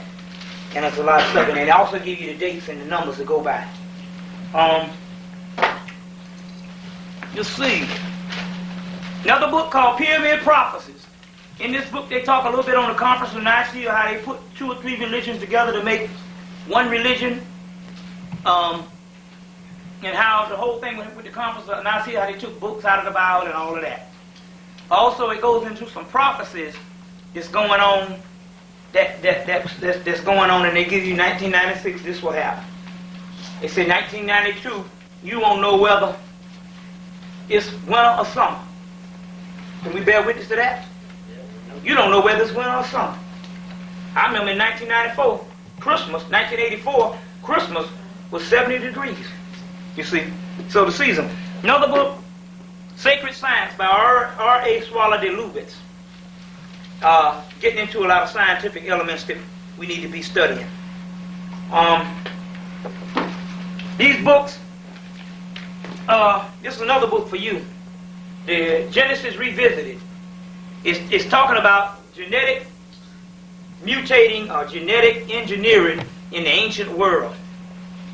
Also, it's talking about spaceships and all that stuff. $4. Stairway to Heaven. Zachariah Stitchin again. Both of these books. He has about 4 books out. 12 Planet, Stairway to Heaven, The Lost Realm, and another book. Wars of God and Man. Good book. So get those books. Another book to get. Monuments on Mars, A City on the Edge Forever. Richard C. Hoagland.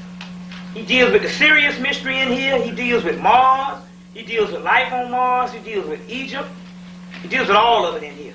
Good book. This book was a little bit smaller, and he added another 100 pages on it about a month ago. And this is the 100-page volume out now for $16. The other one was 12, but he got 100 more pages. I think he did the other one in '86. He did this one in about a month ago. Just came out. Like I said again, From Fetish to God, Ancient Egypt. It has also the underworld, the Tao, talking about that. It's talking about everything you want to know about religion in ancient Egypt, or ancient Kemet, in this book. 9 books, Dover publication. Always put out cheap books, and it's all real easy to read with index and all of that, baby. Another book by Lucy Lamy, Egyptian Mysteries. It's a good book. Good book to get, but it's not as good as this one, because this book is packing. This book is packing. There's no religion higher than truth. This is Arthur Versailles. You know. Another book talking about the mysteries. Well, this is a good book. Now, you need to get this book. You need to get this book. This is Above Top Secret by Timothy Good. The reason why, because like I said, there's a lot of books now on UFOs, and some of those books are good books. But some of those books are propaganda books put out by the CIA and the government. This is one book that is straight up. Is Bill Cooper book one of those propaganda books? No, I don't think so. But what Bill Cooper is doing is he's writing a lot of stuff for his people to get saved.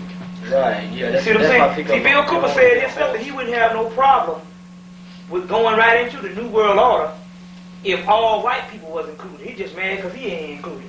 Yeah. You see, it's basically the rich people that's included. Another book where this white man is writing on how to actually get in touch with the whole celestial body of Sirius and how to line up the dates on what you're supposed to be doing, and just all kinds of things he's talking about in this book on what's happening with these time doors closing up and all. It's real technical, but it's called a line path. You can take it with you. A manual and a short path to regeneration in our own time. So he's writing to white people telling them, you better get on the ball because some things are getting ready to happen. This is this book. His name is MUAIOS. Book, The Line Path. That's what it's got his last name on that. Another good book, if you want to read about the Mothership, Get this book. The Mother Planes is in the back. It's on page. It's 3 pages on the Mother Planes. About 4 or 5 pages on the Mother Plane. The Fall of America by Honorable Elijah Muhammad, the man with the 3rd grade education. You see, predicting things verbatim on what's happening in the future. Because see, they knew God knew. I come with the person with the 3rd grade education, the Tom factor and the Uncle Tom factor will reject him. And that's the weeding out process. So the Savior won't be in the scholar. It'll be in the man with the 3rd grade education. We've got some divine wisdom, but you can't comprehend it because you are too intellectual. And all. Another some books you need to get. White woman, she has 2 volumes. I got just one of the. She has 2 volumes of these each. You get 2 volumes for $17. Isis Unveiled for H.P. Blavatsky and The Secret Doctrines. 2 volumes each for like $17. This volume and this volume. This white woman was so bad until the white Masons gave her 33rd degree in Masonry. Because everything is in here. There's one part in here where she says, quoting Gerald Massey, that there's 8 different races of men, all with different manners and different lifestyles. Each will be given a time to rule, which would be limited by a circuit of a great year. It's talking about that cycle. Sirius cycle. You see, Sirius is the dog star. They call it the dog star because the dog barks. When the danger gets close to the house, the dog barks to tell you to wake up. Check.